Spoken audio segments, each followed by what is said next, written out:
तो hello all dear students, मैं प्रवीण चौहान स्वागत करता हूं आप सबका अपने नए प्लेटफॉर्म पाई बॉन्ड क्लासेस पर। तो भाई साहब, ऐसा प्लेटफॉर्म जहां पर मैं आपको हंसाता हूं, पढ़ाता हूं और समझाता हूं। तो चलिए आज एक अमेजिंग सी शुरुआत कर रहे हैं हम लोग क्लास 10th के लिए, लाइट रिफ्लेक्शन एंड रिफ्रैक्शन को लेकर। तो यानी लाइट क्या है, इसके बारे में हम लोग स्टडी करेंगे, कैसे काम करती है, क्या चीज होती है लाइट। ठीक है, लाइट में रिफ्लेक्शन होता है, रिफ्रैक्शन होता है, इसके सारे फिनोमेना को वन बाय वन करके हम लोग स्टडी करने वाले हैं। तो चलो बच्चा, शुरू करते हैं अपने मेन टॉपिक से, जिसका नाम है लाइट। ठीक है, चलो।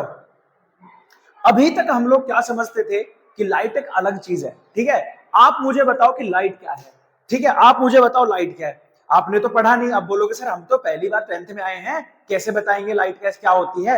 मैं बताता हूं ना, तो आप बोलोगे sir light is a form of energy. ठीक है, फॉर्म ऑफ एनर्जी। तो अभी तक आप लोग क्या समझते थे लाइट को, कि सर लाइट तो क्या है, रे होती है ना। लेकिन अभी आप समझोगे कि light is a form of energy. Light क्या है, एक फॉर्म ऑफ एनर्जी होती है भाई साहब, एनर्जी की एक फॉर्म होती है। अच्छा, कभी आपने एनर्जी को देखा है? कभी देखा है एनर्जी को? जल्दी बताओ फटाफट से। आपने नहीं देखा एनर्जी को, तो आप कहोगे sir it is a form of energy which can not be seen. ठीक है, which can not be seen, इसको देखा नहीं जा सकता भाई साहब। अगर कोई आपसे पूछने लगे आपको लाइट लाइट को आपने देखा है, और आप कहने लोगे हाँ जी व्हाइट होती है लाइट, तो भाई वो सन की लाइट होती है व्हाइट। लाइट तो अलग अलग कलर की भी होती है ना। तो लाइट इज क्या होता है, light is a form of energy which can not be seen, यानी लाइट को नहीं देखा जा सकता। ठीक है, लाइट को नहीं देखा जा सकता। फिर ये क्या करती है सर, इट हेल्प्स, ठीक है, it helps to visualise the things. ठीक है बेटा, एक एक चीज आपके दिमाग में जाएगी, विजुअलाइज द थिंग्स। ठीक है, ये क्या करती है, आपको चीजें दिखाने में हेल्प करती है। अच्छा, मतलब लाइट की हेल्प से हम चीजों को देख रहे हैं। जितनी भी चीजें हमारे चारों तरफ नजर आ रही है, ये टेबल है, ये चेयर है, ये पेन, ये मार्कर है, ये बोर्ड है, ये सारी जो चीजें नजर आ रही है, इसका मतलब ये है कि एक ऐसी एनर्जी होती है जो खुद दिखाई नहीं देती, बट चीजों को दिखाने में हमारी हेल्प करती है। अरे हाँ सर, यही तो बात है, यही चीज है, होती है क्या, लाइट। कि लाइट एक फॉर्म ऑफ एनर्जी होती है बेटा, लाइट एक फॉर्म ऑफ एनर्जी होती है जो खुद दिखाई नहीं देती, बट चीजों को दिखाती है। ठीक है, अभी मैंने कौन सा कलर पहन रखा है, आप बोलोगे सर ब्लैक कलर पहन रखा है। ये सब किसकी वजह से पॉसिबल हो रहा है, हम देखो इतने सारे बच्चे आप बैठे हो, इतने सारे बच्चे बैठे हो, किसी ने पिंक पहना भाई, ये रेड पहन के आया, वो येलो पहन के आया भाई, इसका मतलब क्या है, ये सारे कलर क्यों दिखाई दे रहे हैं मेरे को। अभी इनके पीछे का रीजन समझ में आएगा आपको, बहुत इंटरेस्टिंग चीज है। पहले लाइट के बारे में और थोड़ी थोड़ी जानकारी लेते हैं हम लोग। ठीक है, और थोड़ी थोड़ी जानकारी लेते हैं। तो पहले हम बात करते हैं प्रॉपर्टीज ऑफ लाइट पर। ठीक है बेटा, प्रॉपर्टीज ऑफ लाइट, है ना, एकदम अमेजिंग सी बातें आपको समझ में आएंगी, आज से पहले आपने पढ़ी नहीं होंगी, लेकिन अभी एकदम मजेदार चीजें समझ में आएंगी। प्रॉपर्टीज ऑफ लाइट क्या होता है बेटा, पहली चीज होती है, आप समझ लेना एक एक चीजें, कि लाइट, ठीक है, light travels in straight line. ठीक है, light travels in straight line, यानी आपको मैं ये बताना चाह रहा हूं कि लाइट हमेशा जो चलती है वो स्ट्रेट लाइन में ट्रेवल करती है। टेढ़ी मेढ़ी ऐसे नहीं गति करती है वो, है ना, ऐसे मोशन नहीं करती है वो, ऐसे आएगी, ऐसे आ रही है, आ रही है, आ रही है, टकराई, है ना, यहां से टकराई, ऐसे सीधा टकराएगी, फिर सीधा टकरा कर क्या इधर जा सकती है, इधर जा सकती है, लेकिन जाएगी किसमें, स्ट्रेट लाइन में जाएगी। तो लाइट किस में चलती है, स्ट्रेट लाइन में चलती है, पहला पॉइंट लिख लेना इसको। ठीक है, दूसरा दूसरा क्या होता है, आप समझोगे सर जो लाइट है, light travels, light travels with the speed of, with speed of 3 × 10⁸ metre per second in vacuum. यानी बेटा वैक्यूम में, वैक्यूम तो आप लोग जानते ही हो ना, वैक्यूम मतलब ऐसा मीडियम सर जिसमें कोई मीडियम ही ना हो। ठीक है, वैक्यूम में कोई मीडियम ना, एयर ना कुछ होता है उसमें, पार्टिकल डस्ट वगैरह कुछ भी नहीं होते भाई, उसको वैक्यूम कहते हैं। ठीक है, तो वैक्यूम में कितनी स्पीड से चलती है, 3 × 10⁸ मीटर पर सेकेंड। और थर्ड पॉइंट है लाइट, ठीक है, ऐसे लिख लीजिए इसको, light travels, light travels faster than, faster than sound. अरे बाप रे बाप, अब इसके पीछे का एक रीजन बताता हूं आपको, मजेदार चीजें बताता हूं। ठीक है, अच्छा कितने बच्चों ने, जो बरसात का मौसम होता है, रेनी सीजन होता है, रेनी सीजन में कितने बच्चों ने ऐसा नोटिस किया है कि पहले सर हमें जब बादल गरजते हैं ना, ऐसे कड़कड़ाहट होती है, बादल बादल गरज रहे आपके आसपास, तो जब बादल गरजते हैं तो पहले आपको उनकी गड़गड़ाहट सुनाई देती है या पहले आपको एक चमक दिखाई देती है? आप कह रहे होगे सर जी पहले चमक दिखाई देती है, बाद में गड़गड़ाहट सुनाई देती है। क्यों? क्योंकि बच्चे लाइट की जो स्पीड है वो साउंड से ज्यादा है। लाइट जो है आपको क्या होता है, तेज चलती है, किससे? साउंड से। ठीक है, लाइट साउंड से तेज चलती है, इसी वजह से ऐसा हो रहा है। तो light travels faster than sound. तो पहले आपको उसकी चमक दिखाई देगी, थोड़ी देर बाद आपको कानों में क्या सुनाई देगा? उसकी कड़कड़ाहट सुनाई देगी। समझ में आया कि नहीं? अब नहीं, अभी तक नहीं देखा था, अब देख लेना। आगे जब भी बरसात हो, ऐसे कड़कड़ाहट हो रही हो, तो पहले आपको उसकी चमक दिखाई देगी, फिर उसके बाद आपको उसका साउंड सुनाई देगा कि अरे हाँ बादल गरज रहा है। ठीक है, चलिए फोर्थ चीज, फोर्थ होता है sir light needs no medium. Light needs no medium to travel. यानी बेटा मैं आपको क्या बता रहा हूं, लाइट को चलने के लिए, ठीक है, light needs no medium to travel, यानी लाइट को चलने के लिए किसी मीडियम की जरूरत नहीं है। समझे? मीडियम हो गया तो बेस्ट बात है, मीडियम नहीं है तब भी चलेगी। ठीक है, मीडियम नहीं है तब भी चलेगी, और जब मीडियम नहीं होता तब तो भाई और भी तेज चलती है, ये तो और भी अच्छी बात होगी। जब मीडियम होता है तो थोड़ा सा स्लो हो जाती है, लेकिन मीडियम नहीं होता तो और तेज चलती है, ये तो इसके लिए और अच्छी बात है। तो लाइट को चलने के लिए किसी मीडियम की जरूरत नहीं है। अभी जैसे मान के चलो मैं यहां बोल रहा हूं, आपको मेरा साउंड आ रहा है, तो साउंड को चलने के लिए मीडियम की जरूरत है, क्योंकि साउंड के पार्टिकल्स ऐसे एनर्जी लेकर जाते हैं, लेकिन लाइट को किसी भी मीडियम की जरूरत नहीं होती है। ये इंपॉर्टेंट चीजें हैं इनके बारे में, लाइट के बारे में, जो आपको नोट डाउन कर लेनी है। इनसे सीधे सीधे क्वेश्चन पूछा जाता है कि लाइट कितनी स्पीड से चलती है, लाइट की स्पीड साउंड से कम होती है या ज्यादा होती है, ठीक है, लाइट को किसी मीडियम की जरूरत है या नहीं है, ये सारी चीजें आपसे पूछी जाती है। अब लाइट की इतनी सारी प्रॉपर्टी हमने पढ़ ली, भाई लाइट में एक और प्रॉपर्टी होती है जिसको कहते हैं रिफ्लेक्शन। लाइट समझने से पहले आपको ये दो वर्ड समझने, एक होता है ओपेक सब्सटेंस, एक होता है ट्रांसपेरेंट सब्सटेंस। ओपेक सब्सटेंस किसको कहते हैं भाई? तो यहां पर लिख देंगे sir they do not allow the light, ठीक है, they do not allow the light to pass through them, ठीक है, टू पास थ्रू देम, यानी कि ये लाइट को इनसे पास होने के लिए मना कर देती है कि भाई मेरे से लाइट पास नहीं हो सकती। ठीक है, और ट्रांसपेरेंट किसे कहते हैं सर? द ऑब्जेक्ट्स, या लिख सकते हैं दे अलाउ द लाइट, ठीक है, they allow the light to pass. बाकी सब सेम है कि ये लाइट को अलाउ करते हैं कि भाई आप हमसे आर पार निकल सकते हो। अच्छा यहां पर बताओ ओपेक सब्सटेंस कौन कौन से होते हैं जो लाइट को अलाउ नहीं करते? जल्दी बताओ फटाफट से। आप बोल रहे होगे सर ब्रिक ले लो, है ना, ये बोर्ड ही ले लो, ये वाला बोर्ड ही ले लो आप, है ना, ये क्या सर, ये कुछ ऐसे सब्सटेंस है जो लाइट को आर पार जाने नहीं देते, ये रोक लेते हैं लाइट को, कहते हैं नहीं हमसे पार कैसे चला जाएगा भाई, तू नहीं जा सकती। फिर होता है आपका ट्रांसपेरेंट। ट्रांसपेरेंट किसे कहते हैं? ऐसे सब्सटेंस होते हैं, ऐसे कुछ ऑब्जेक्ट होते हैं जो लाइट को अपने आर पार जाने देते हैं, जैसे ग्लास, ठीक है बेटा, ग्लास, वाटर, है ना, ये कुछ ऐसे सब्सटेंस हैं जो क्या करेंगे, लाइट को अपने आर पार जाने देते हैं।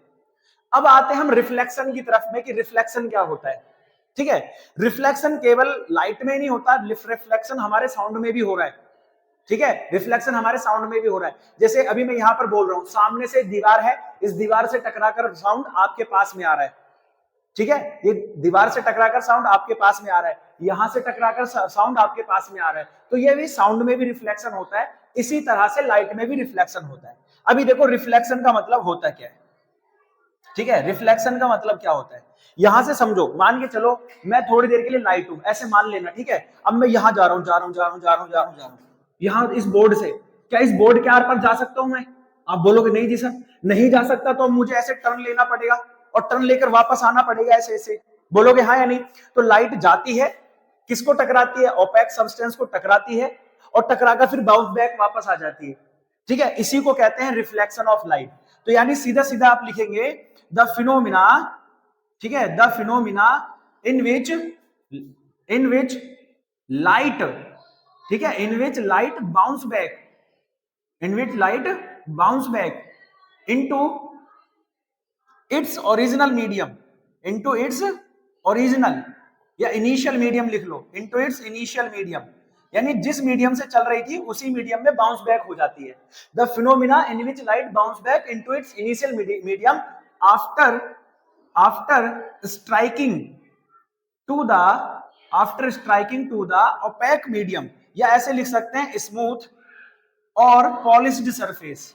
ठीक है, स्मूथ और पॉलिश्ड सरफेस, यानी जब लाइट किसी भी स्मूथ और पॉलिश सरफेस को टकराएगी, जैसे स्मूथ होना चाहिए है ना, स्मूथ ना भी हो तो ओपेक सब्सटेंस चलेगा। ठीक है, ओपेक मतलब जिसके लाइट आर पार नहीं जा सकती है। स्मूथ और पॉलिश हमने कर दिया तो वो एक तरह से ओपेक सब्सटेंस ही बना दिया भाई साहब उसको। तो जब लाइट इसके आर पार ऐसे जाएगी, ऐसे आ रही है आ रही है आ रही है आ रही है, इसको हिट किया, अब इसके आर पार तो जाएगी नहीं जाएगी, तो यहीं से टर्न लेगी और वापस ऐसे लौट जाएगी। तो इसी को कहते हैं बाउंस बैक ऑफ लाइट। क्या कहते हैं बेटा इसको? Bounce back of light. तो लाइट जो क्या करती है, बाउंस बैक हो जाती है, bounce back into its initial medium, जिस मीडियम से आ रही थी। जैसे यहां से आ रही रिफ्लेक्शन ऑफ लाइट होता है। इसको डायग्राम के थ्रू समझते हैं बेटा बहुत अच्छे से, देखो।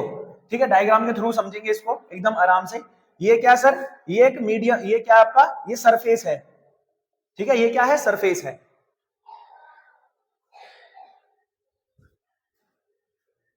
अब जब ये सरफेस है, ये कौन सा सरफेस है सर? स्मूथ और पॉलिश्ड सरफेस है, स्मूथ एंड पॉलिश्ड, है ना, याद रखना ये स्मूथ एंड पॉलिश सरफेस है। अब यहां देखो, ये एक नॉर्मल होता है सर जी, है ना, ये नॉर्मल होता है। क्या होता है बेटा? नॉर्मल। जो 90 डिग्री का बनाता है ना उसे नॉर्मल कहते हैं हम लोग। ठीक है, ध्यान से समझना। अब ये लाइट यहां से आ रही है, ध्यान से समझो, आ रही है आ रही है आ रही है आ रही है, यहां टकराई। अब ये जो आ रही थी लाइट, इसको कहा इंसिडेंट लाइट, है ना। जो लाइट रे आती है उसको हम क्या कहते हैं? Incident ray. और फिर ये यहां इसको टकराएगी और फिर ये टकराकर बाउंस बैक हो जाएगी भाई साहब, वापस चली जाएगी। तो इसको क्या कहते हैं सर जी? इसको कहते हैं रिफ्लेक्टेड। ठीक है, रिफ्लेक्टेड रे। ठीक है, जो आ रही थी सर उसको इंसिडेंट रे, जो जा रही है सर उसको रिफ्लेक्टेड रे। इन दोनों के बीच में एक नॉर्मल होता है जो 90 डिग्री का एंगल बना रहा होता है, तो उसको कहते हैं सर जी हम नॉर्मल। ठीक है, तो ये होता है sir incident ray, reflected ray. अच्छा, यहां देखो, ये है नॉर्मल, नॉर्मल, और ये कौन सी रे है? आप कहोगे सर इंसिडेंट रे। तो इंसिडेंट रे और नॉर्मल के बीच में एक एंगल बन रहा है, बोलो हाँ या नहीं? इसको कहते हैं बेटा इंसिडेंट एंगल। क्या कहते हैं इसको? Incident angle. ठीक है, इंसिडेंट एंगल। और यहां देखो तो यहां भी एक एंगल बन रहा है, इसको कहते हैं रिफ्लेक्टेड एंगल।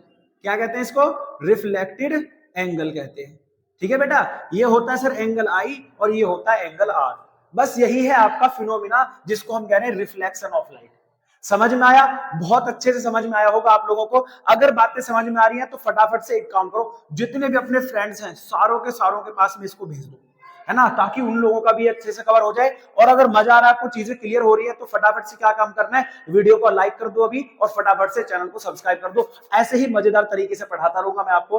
तो जो लाइट रे आती है उसको इंसिडेंट रे, जो जाती है सर जी उसको रिफ्लेक्टेड रे। अच्छा, इनके बीच में एंगल भी बनता है? हाँ जी, कहां कहां सर जी? नॉर्मल और इंसिडेंट रे के बीच में बनता है। क्या कहा उसको? इंसिडेंट एंगल आई कहा। फिर सर एक एंगल रिफ्लेक्टेड रे और नॉर्मल के बीच में बन रहा है, इसको फिर से हमने क्या कहा sir ji? Refracted angle R कहा। अब इसी के बेस पर भाई साहब इसके लॉज होते हैं। क्या होते हैं? Laws of reflection. ठीक है, चलो पढ़ते हैं फटाफट। रिफ्लेक्शन बहुत अच्छे तरीके से क्लियर कर लिया है। अब हम लोग क्या करने वाले हैं? Laws of reflection of light करने वाले। ठीक है, laws of reflection of light. देखो, एक तो आपको यहीं पर नजर आ रहा है कि बेटा आने वाली रे को हमने इंसिडेंट रे कहा, जाने वाली रे को हमने रिफ्लेक्टेड रे कहा, और ये जो बीच में है भाई साहब, ये जो है इनको हमने नॉर्मल कहा है। क्या कहा है हमने? इनको नॉर्मल। तो आपको नजर आ रहा है इंसिडेंट रे, रिफ्लेक्टेड रे और नॉर्मल, तीनों के तीनों एक ही पॉइंट पर है। बोलो है या नहीं है? आप कहोगे हाँ जी। फिर सर ये देखो, ये इंसिडेंट रे है, ये रिफ्लेक्टेड रे है, तो ये आई है और ये आर है, ये दोनों आपको क्या होंगे? इक्वल होते हैं। तो पहला यही लॉ होता है बेटा कि incident angle I reflected angle R के इक्वल होता है। सिंपल सिंपल लिख दोगे आप। दूसरा लॉ क्या होता है सर जी? कौन सी रे थी? आप बोलोगे सर इंसिडेंट रे। ठीक है जी, इंसिडेंट रे। फिर आप कहोगे सर रिफ्लेक्टेड रे, है ना, रिफ्लेक्टेड रे। और फिर कौन सा था? आप कहोगे सर जी नॉर्मल, है ना, normal. Lie on same plane at same point, है ना, एट सेम पॉइंट। यानी कि तीनों के तीनों एक ही प्लेन में होने चाहिए। प्लेन देखो एक ही है, ए बी, है ना, और एक ही पॉइंट पर होने चाहिए। ऐसा नहीं होना चाहिए ऐसे डायग्राम बना दे, बोले कि क्या ये रिफ्लेक्शन हो रहा है, आप तुरंत समझ जाओ नहीं भैया ये तो यहीं से पास होनी चाहिए थी, यहां से थोड़ी ना निकलते हुए दिखाएंगे उसको, एक ही पॉइंट से पास होने चाहिए, एक ही पॉइंट से। समझ में आ रहा है कि नहीं? एक ही पॉइंट से पास होंगे तब जाके वो क्या होगा सर जी, वो रिफ्लेक्शन ऑफ लाइट होगा। क्या होगा? वो रिफ्लेक्शन ऑफ लाइट। तो ये दोनों लॉ हैं, ध्यान से समझ लेना बहुत अच्छे से कि सर पहला एंगल आई एंगल आर के इक्वल होना ही चाहिए, दूसरा sir incident ray, reflected ray और नॉर्मल, तीनों के तीनों एक ही पॉइंट पर और एक ही प्लेन में भी होने चाहिए। ठीक है, दोनों लॉ क्लियर हो गए होंगे, बहुत बढ़िया। अब आगे चलते हैं कि इमेज ऑफ ऑब्जेक्ट क्या होती है sir? The point at where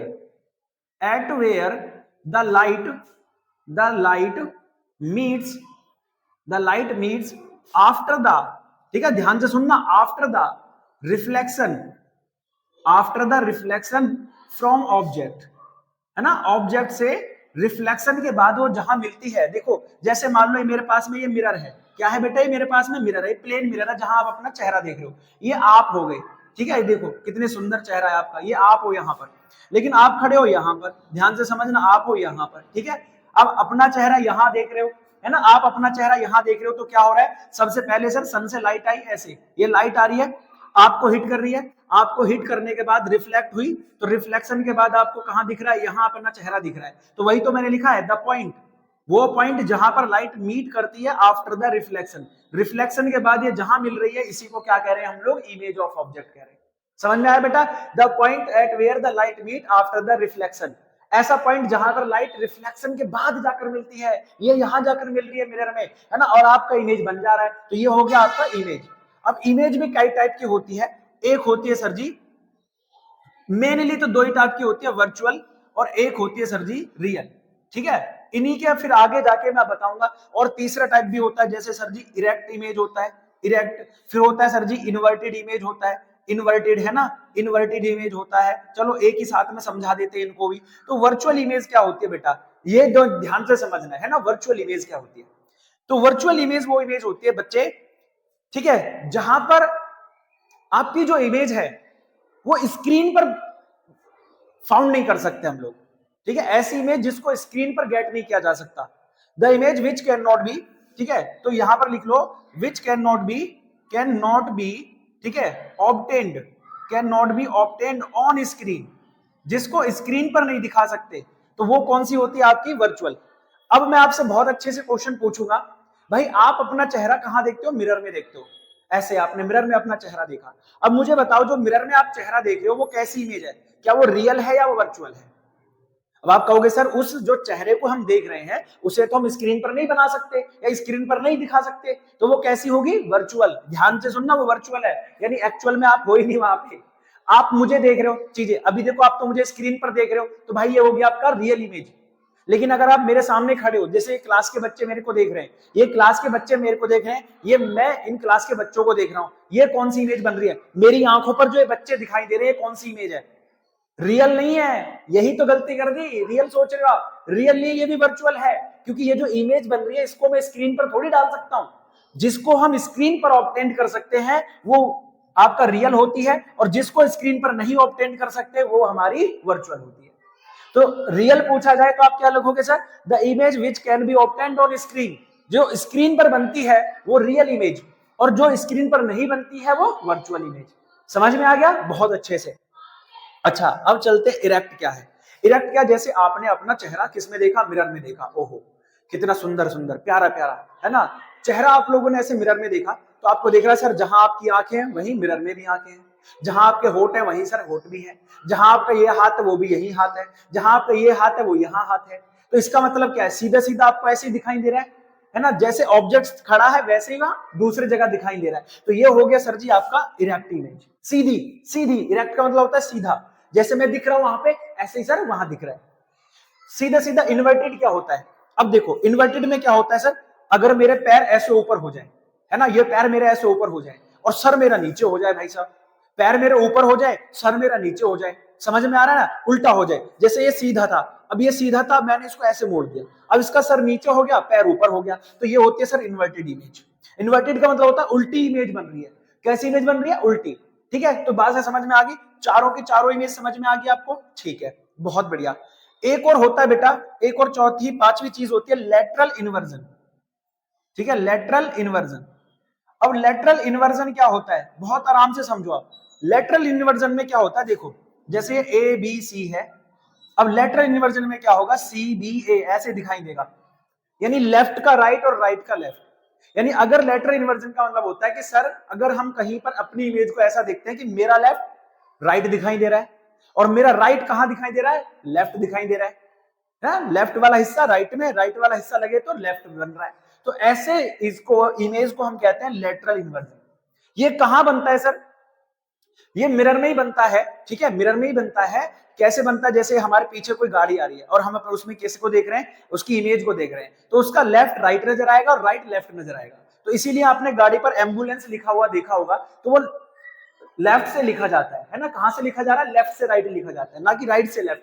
क्योंकि अगर राइट से लेफ्ट लिखा जाएगा तो हमें दिखाई कैसा देगा, हमें दिखाई देगा राइट टू लेफ्ट, ठीक है, लिखा जा रहा है राइट टू लेफ्ट, हमें दिखाई देगा लेफ्ट टू राइट, तो उल्टा दिखाई देगा, इसलिए उसको उल्टा लिखते हैं ताकि हमारी इमेज जब किस पर बनेगी, मिरर पर बनेगी, तो हमें सीधा सीधा एम्बुलेंस दिखाई दिखाई देगा। और हमें पता है कि भैया रूल ऑफ गवर्नमेंट कि एम्बुलेंस को पहले रास्ता देना है, तो एम्बुलेंस फटाक से निकल जाएगी, है ना, आपको उसको रास्ता देना है। तो बोलो क्लियर हुई चीजें, रिफ्लेक्शन ऑफ लाइट में इमेज क्लियर हुआ या नहीं हुआ, ठीक है, बहुत इंपॉर्टेंट चीजें है और बहुत अच्छी चीज है, आपको समझ में आया होगा। सर रियल इमेज किसे कहते हैं सर, जो स्क्रीन पर ऑब्टेंड हो सके, वर्चुअल जो सर स्क्रीन पर नहीं ऑब्टेंड होती है, इरेक्ट किसे कहते हैं जो सीधी सीधी जो बनती है, और भैया इन्वर्टेड किसे कहते हैं सर जी, उल्टी इमेज बनती है।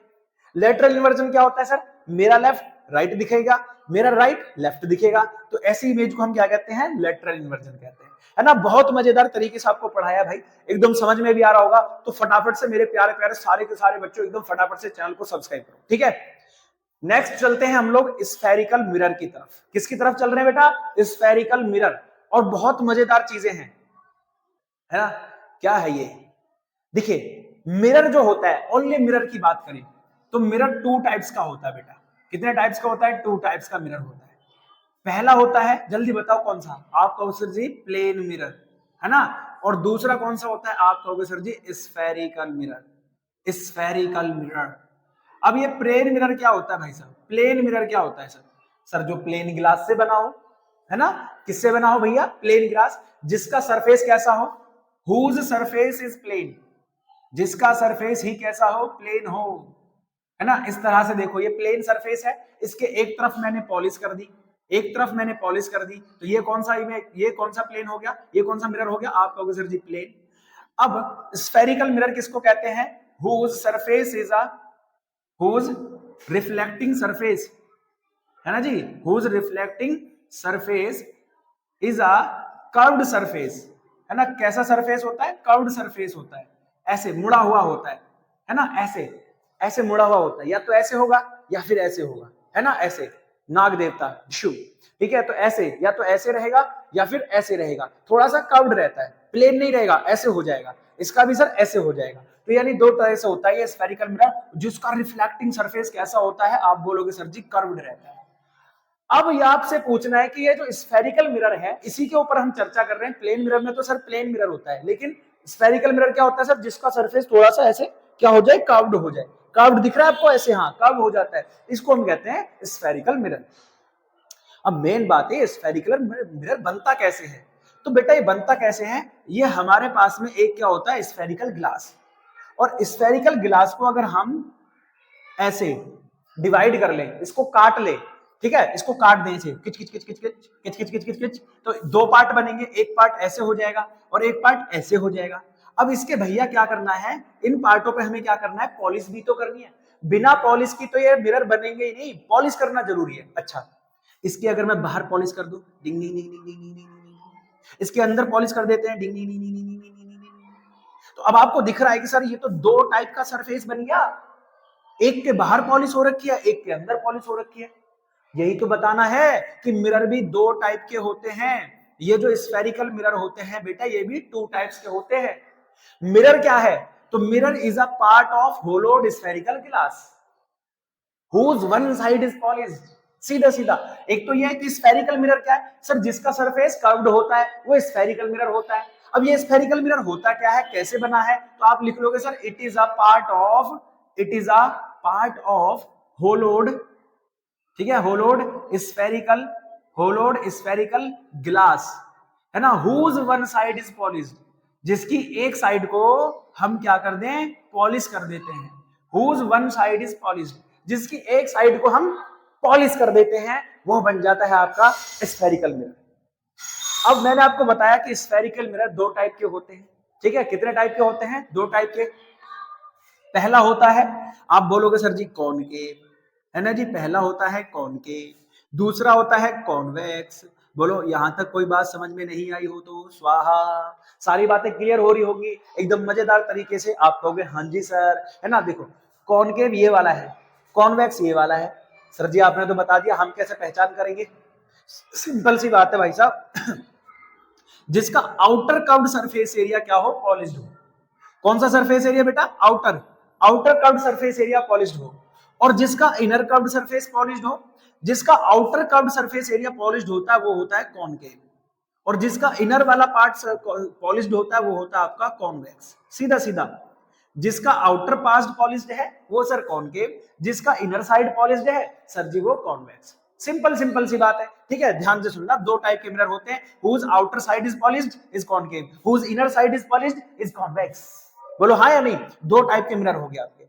अब इन मिरर से रिलेटेड हमें कुछ डेफिनेशंस पढ़नी है, ठीक है। मिरर से रिलेटेड कुछ डेफिनेशंस बहुत इंपॉर्टेंट है भाई साहब, पूछी जाती है ना, इसीलिए फटाफट से कह रहा हूं, जल्दी जल्दी इनको नोट करते रहना फटाफट से, ठीक है। चलो चलते हैं डेफिनेशन रिलेटेड टू मिरर, आपको समझ में आएगी। देखो अच्छा एक बात बताओ, यहां पर पहले समझ लो आप, ये एक मिरर हो गया।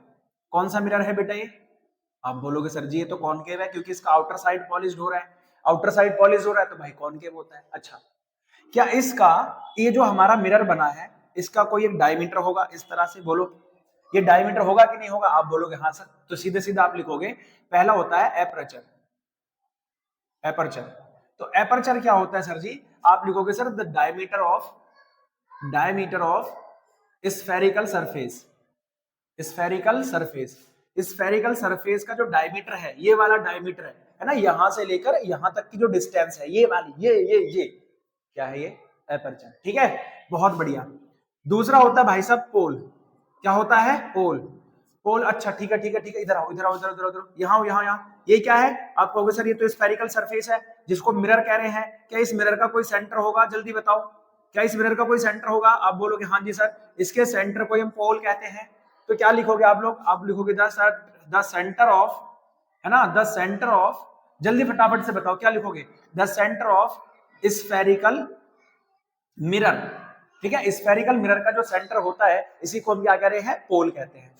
किससे डिनोट करते हैं, it is denoted by P, है ना, it is denoted by P, इसको हम पी से डिनोट करते हैं, ठीक है। ध्यान से समझते रहना एकदम मस्त तरीके से, ठीक है। थर्ड पॉइंट क्या भाई साहब, पोल हो गया हमारे पास में, अच्छा पोल हो गया, ओके। एक होता है सेंटर ऑफ कर्वेचर, है ना, सेंटर ऑफ कर्वेचर। अब ये क्या बला है भाई साहब, एक बार मुझे बताओ, इसका तो सेंटर है उसको हमने पोल कह दिया, इसका जो डायमीटर है उसे सर जी हमने एपर्चर कह दिया।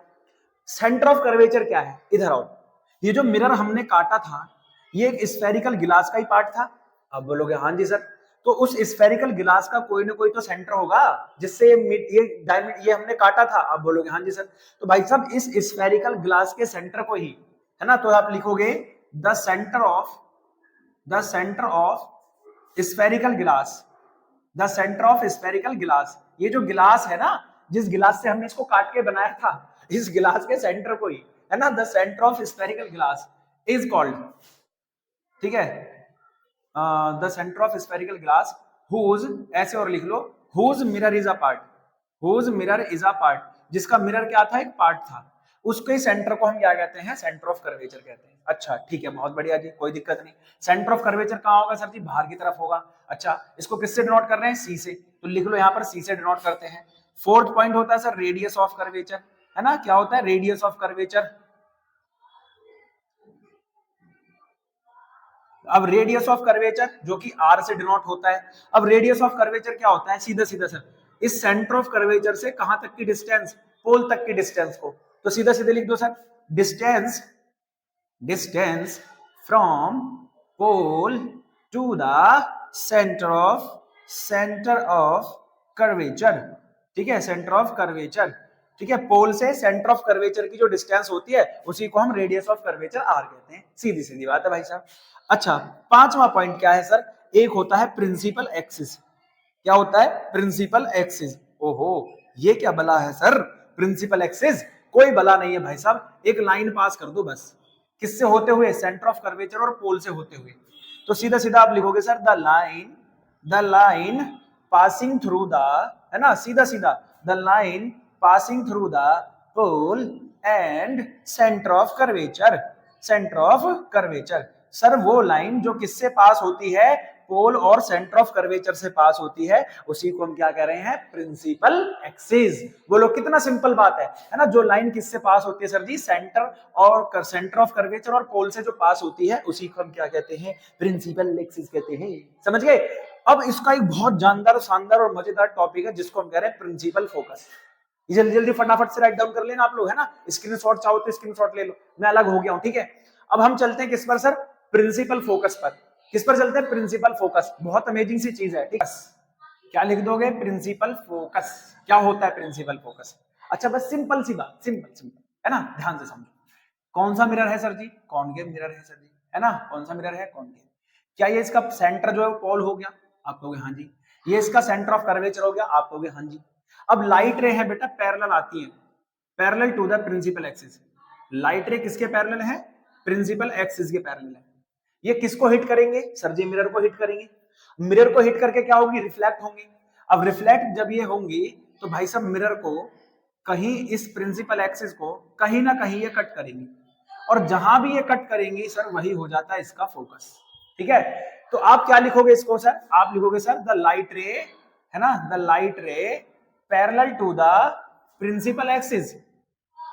ठीक है, प्रिंसिपल एक्सिस, जो लाइट रे प्रिंसिपल एक्सिस के पैरेलल आती है, hit the mirror, hits the mirror and after reflection, after reflection, reflection के बाद में भैया ये आफ्टर रिफ्लेक्शन क्या कर रही है?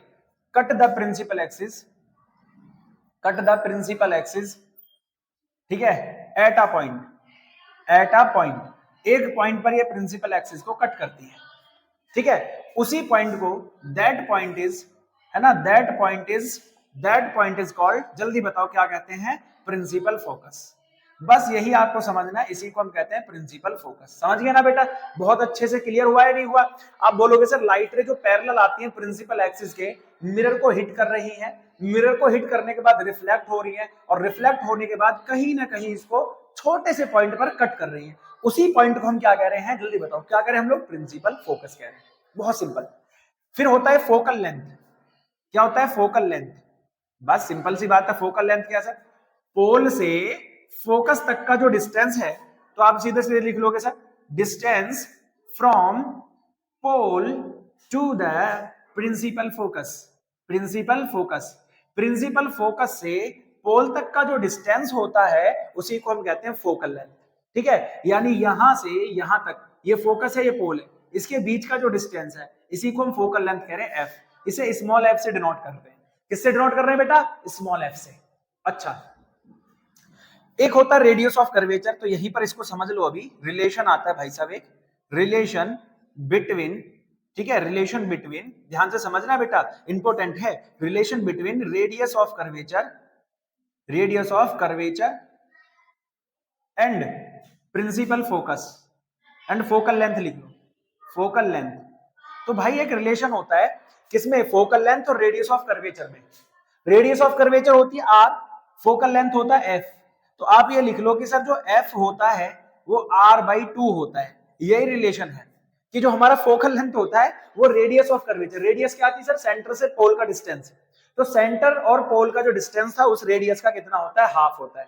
तो आप लिखोगे sir focal length, focal length is half of the radius of curvature, है ना जी? Focal length is half of radius of curvature, कि हमेशा जो फोकल लेंथ होती है रेडियस ऑफ कर्वेचर का कितना होती है? आधा, आधा होती है, आधा। ठीक है, यही इनमें रिलेशन होता है। क्या नाम है? Image formation. यानी अब हमें जो कॉनकेव और कॉन्वेक्स मिरर हैं, ठीक है, कॉनकेव और कॉन्वेक्स मिरर हैं, उन पर इमेज ड्रॉ करनी है। और ऐसे क्वेश्चंस हमें बोर्ड में पूछे जाते हैं। तो चलो इमेज बनाने के लिए सबसे पहले कुछ आपको रूल क्या है सर, है ना, दोनों के लिए बताऊंगा, कॉनकेव के लिए भी और कॉन्वेक्स के लिए भी, ठीक है, ध्यान से सुनना। तो इधर मैं कॉनकेव ड्रॉ करूंगा, इधर मैं कॉन्वेक्स ड्रॉ करूंगा, ठीक है। पहला रूल होता है सर, समझते भी चलेंगे और ड्रॉ भी करेंगे। फर्स्ट रूल क्या है सर, ये क्या है सर आपके पास में, ये कॉनकेव मिरर है, ठीक है, और यहाँ क्या सर इसका सेंटर है, और यहाँ क्या इसका सेंटर ऑफ कर्वेचर, ये होगी प्रिंसिपल एक्सिस, ये पोल है सर, ये इसका सेंटर ऑफ कर्वेचर है। तो बेटा ये क्या कहता है, फर्स्ट रूल ये होता है कि सर अगर हम इसके पैरेलल कोई लाइट रे ड्रॉ करें, parallel to the principal axis, कोई लाइट रे पैरेलल है किसके, प्रिंसिपल एक्सिस के, तो याद रखना पहला लॉ कहता है, पहला रूल कहता है कि भाई साहब कोई भी लाइट रे जो पैरेलल है प्रिंसिपल एक्सिस के, वो मिरर को हिट करके कहां से पास होती है, आप कहोगे सर जी फोकस से पास होती है, ठीक है। ऐसे ही सर अब आप कहोगे सर कॉन्वेक्स में ड्रॉ कर दो, तो कॉन्वेक्स में भी ड्रॉ कर लेते हैं भाई साहब, इस तरह से कॉन्वेक्स मिरर है, डिंग डिंग डिंग डिंग। नेक्स्ट ये पोल हो गया, आगे सर इसका सेंटर ऑफ कर्वेचर हो गया। अगर कोई लाइट रे ऐसे जाएगी, अब आप कहोगे सर ये तो चली गई, ये तो ऐसे लौट के जा रही है फटाफट से, तो आप कहो भाई इसको पीछे की तरफ ड्रॉ करो ना ऐसे, तो जहां भी ये लाइट इसको कट करेगी वहां क्या है सर जी इसका फोकस, तो ये कहां से पास होती है, आप कहोगे सर जी फोकस से पास होती है, ठीक है, पहला लॉ।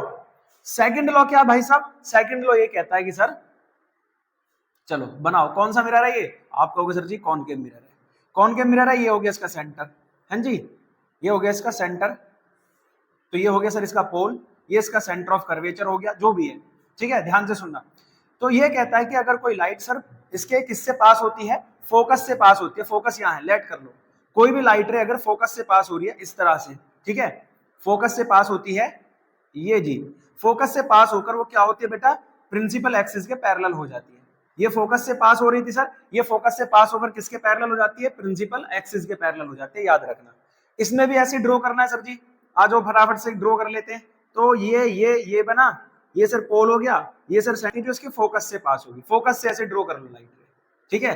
तो आप कहोगे सर जी इस तरह से, यहां से तो जाएगी जाएगी ये हिट करेगी, ऐसे ड्रॉ कर लो, यहाँ फोकस है, ऐसे इसको डैश डैश डैश डैश यहाँ से, तो यहाँ से लाइट रे आ रही थी, ठीक है, इस तरह से लाइट रे आ रही थी, ये हिट करेगी, हिट कर कर क्या हो जाएगी सर, पैरेलल टू द, ये लाइट रे आ रही थी, ये पैरेलल टू द क्या हो जाएगी, ये इस तरह से आप इसको बना लेना है, ठीक है, ये आ रही थी, ये जा रही है, ये भाई साहब आई और ये गई, कहाँ मीट कर रही है सर, ये कहाँ मीट कर रही है, आप बोलोगे सर ये प्रिंसिपल फोकस पर, यहाँ से आ रही है, कहाँ से सर, फोकस पर मिलेगी, लेकिन एक्चुअल में तो नहीं मिलती है यहाँ पर, तो इसलिए हमने क्या कि कहाँ से जा रही है, फोकस से, और फोकस से जाकर क्या हो जाती है, आप बोलोगे सर ये फोकस से जाकर प्रिंसिपल एक्सिस के पैरेलल हो जाती है।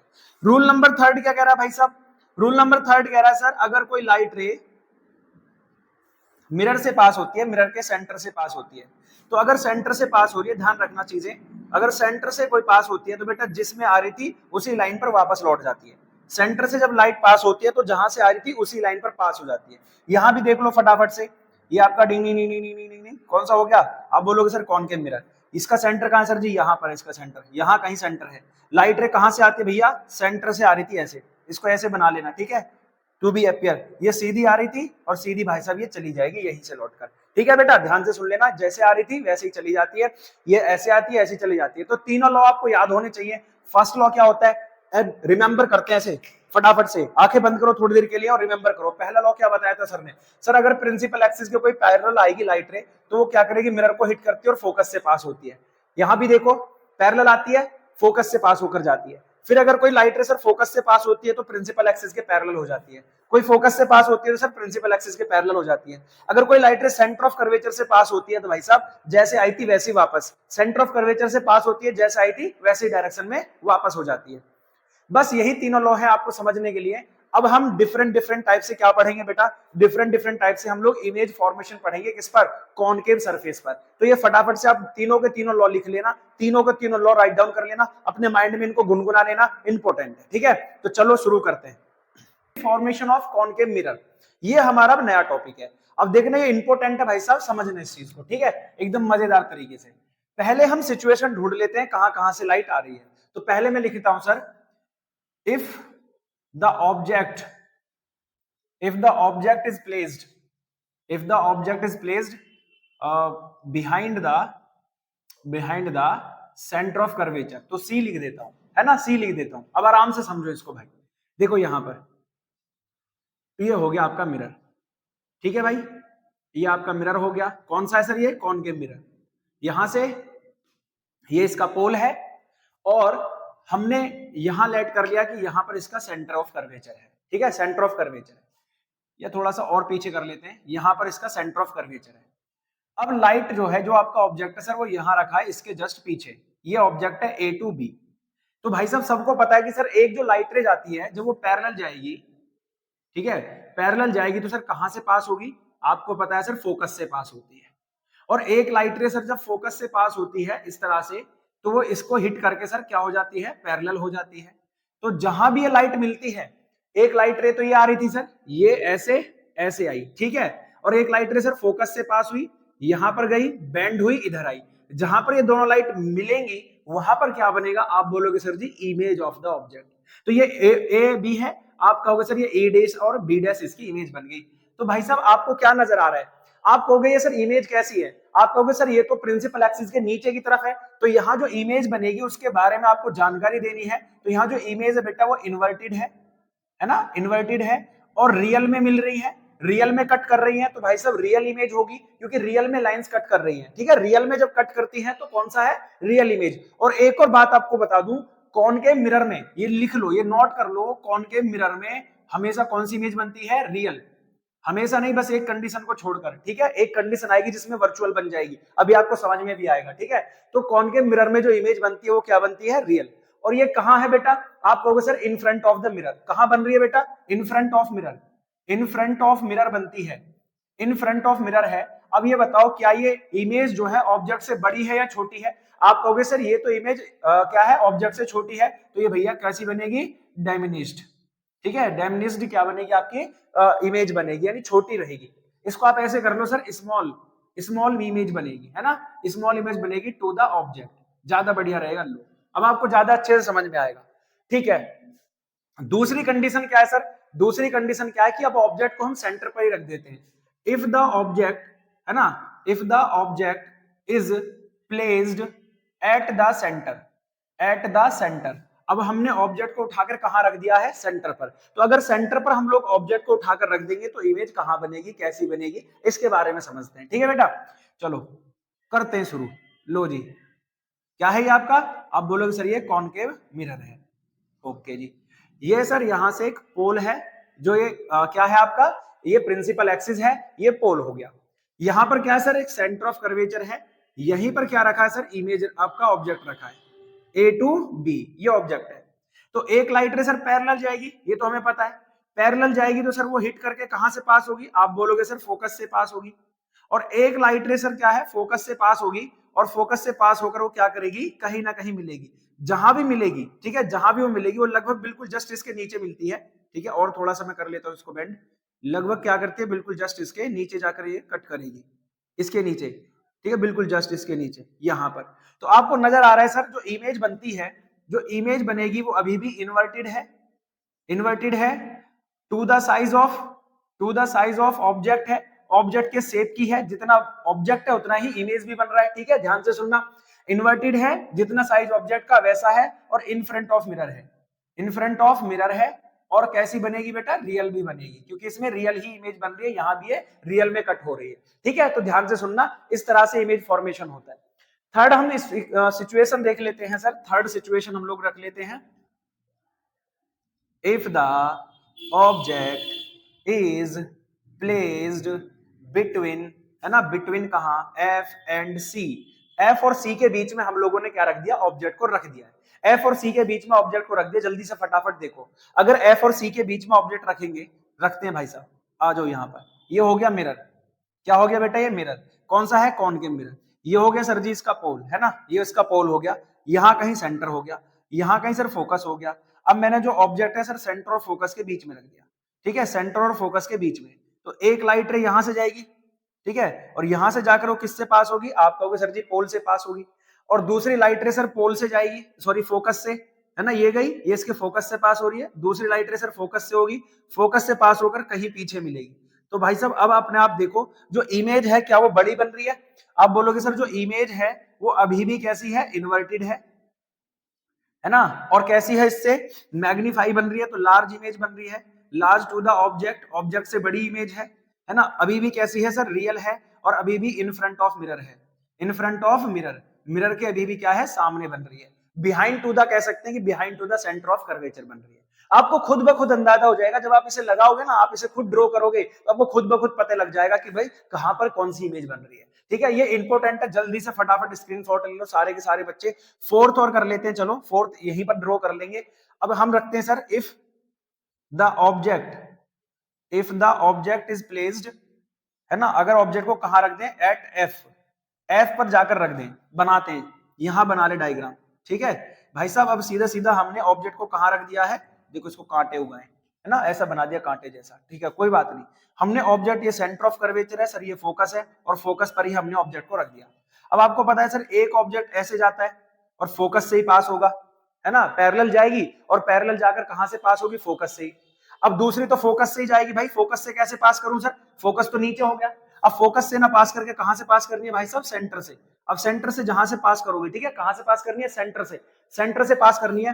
तो जैसे आप सेंटर से पास कर रहे हो, ठीक है, ध्यान से थोड़ा सा पीछे ड्रॉ कर लेते हैं सेंटर को, यहां पे अब ज्यादा बेटर हो जाएगी, इस तरह से। आप देख रहे हो कि सर सेंटर से तो नहीं, ये कहीं आपस में मिली नहीं रही है, क्या है सर, पैरेलल आगे कहीं जा रही है, पैरेलल पीछे की तरफ जा रही है। तो सर इसका जो इमेज है ना, कहीं पर मीट ही नहीं कर रही है सर, ये इमेज है वो कहां बनेगा सर, इमेज बनेगा सर इन्फिनिटी पर, इन्फिनिटी पर इमेज बनेगा। कैसा होगा सर जी, लार्ज ही होगा, सीधे सीधा बात है। कैसा बनेगा, अभी भी इन्वर्टेड, क्योंकि नीचे की तरफ बन रहा है, लार्ज होगा, इन्वर्टेड होगा और इन्फिनिटी पर जाकर इमेज बनेगा।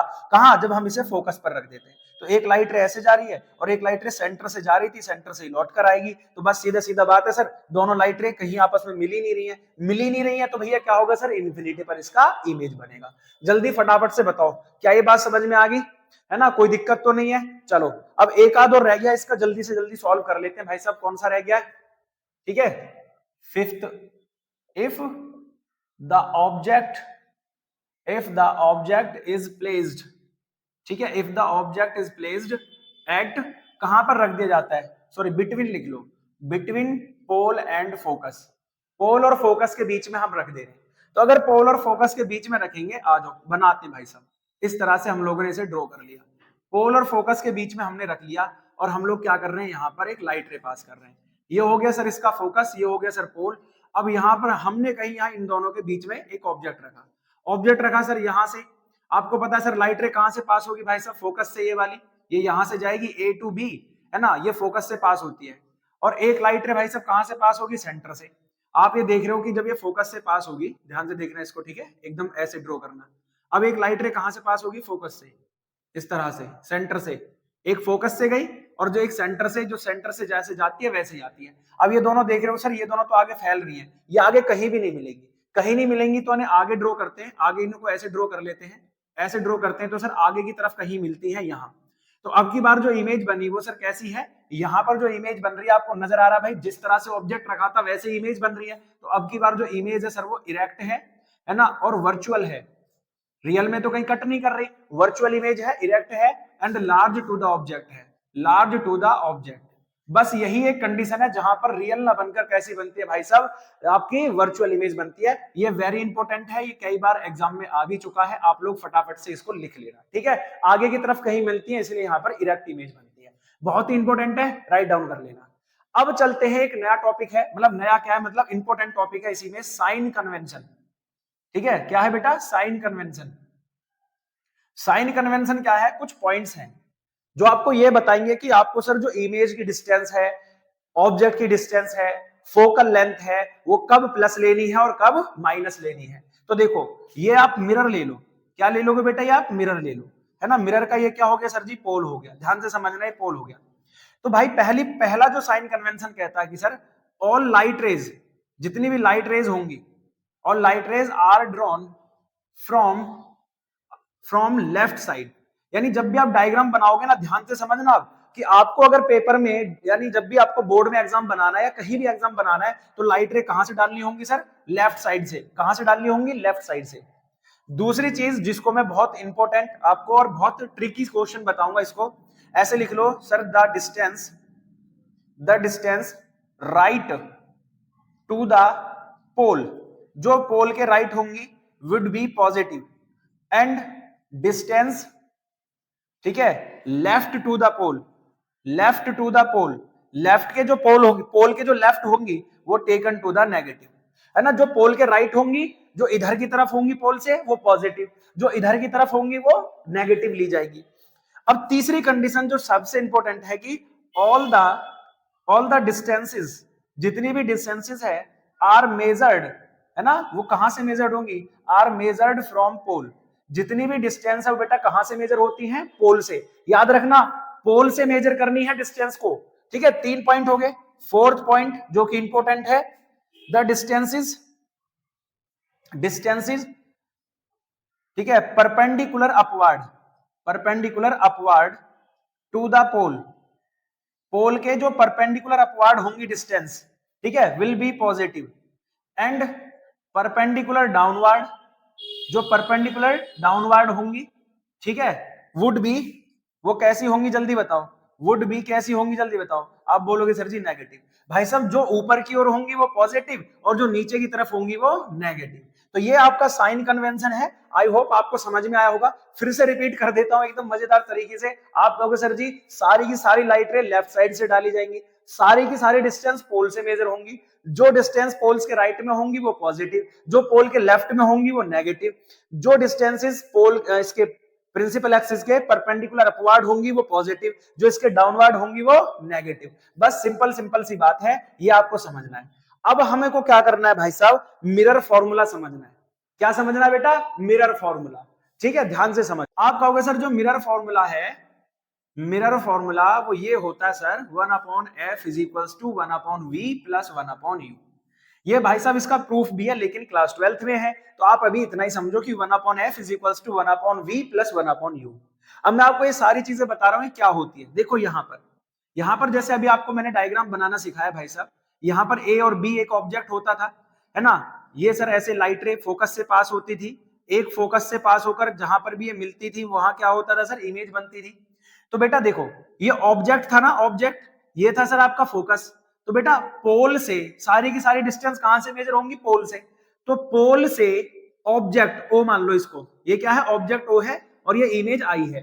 तो सर पोल से ऑब्जेक्ट का जो डिस्टेंस होता है ना, distance from pole to object, जो पोल से ऑब्जेक्ट का डिस्टेंस होता है उसको यू कहते हैं, है ना। और जो sir distance from pole to कहां तक, इमेज, पोल से जो इमेज बन रही है, इमेज यहां बन रही है, तो पोल से इमेज का जो डिस्टेंस है ये v होता है, ठीक है। And sir distance from pole to focus, pole से फोकस का जो डिस्टेंस है सर वो फोकल लेंथ f होता है। तो यही एक रिलेशन है इन तीनों में, फोकल लेंथ में, इमेज डिस्टेंस में और ऑब्जेक्ट डिस्टेंस में, तीनों में एक रिलेशन होता है 1/f is equals to 1/v plus 1/u। ये इन तीनों में रिलेशन निकल कर आता है, इसी को हम कहते हैं बेटा मिरर फॉर्मूला। कौन सा फॉर्मूला होता है, मिरर फॉर्मूला, ठीक है बेटा। तो चलो चलते हैं अब अगले टॉपिक पर।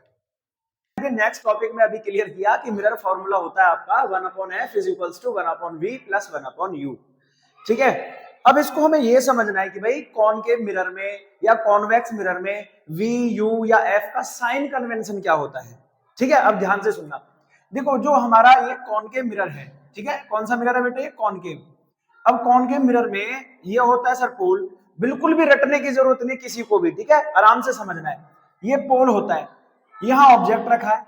अब ऑब्जेक्ट जब इधर आता है तो फोकस से पास होता है, फिर ऐसे, तो सर इमेज भी यही बनती है। तो बेटा इसमें क्या हो रहा है ना कि सारी चीजें पोल से लेफ्ट हैं, फोकस भी पोल से लेफ्ट है।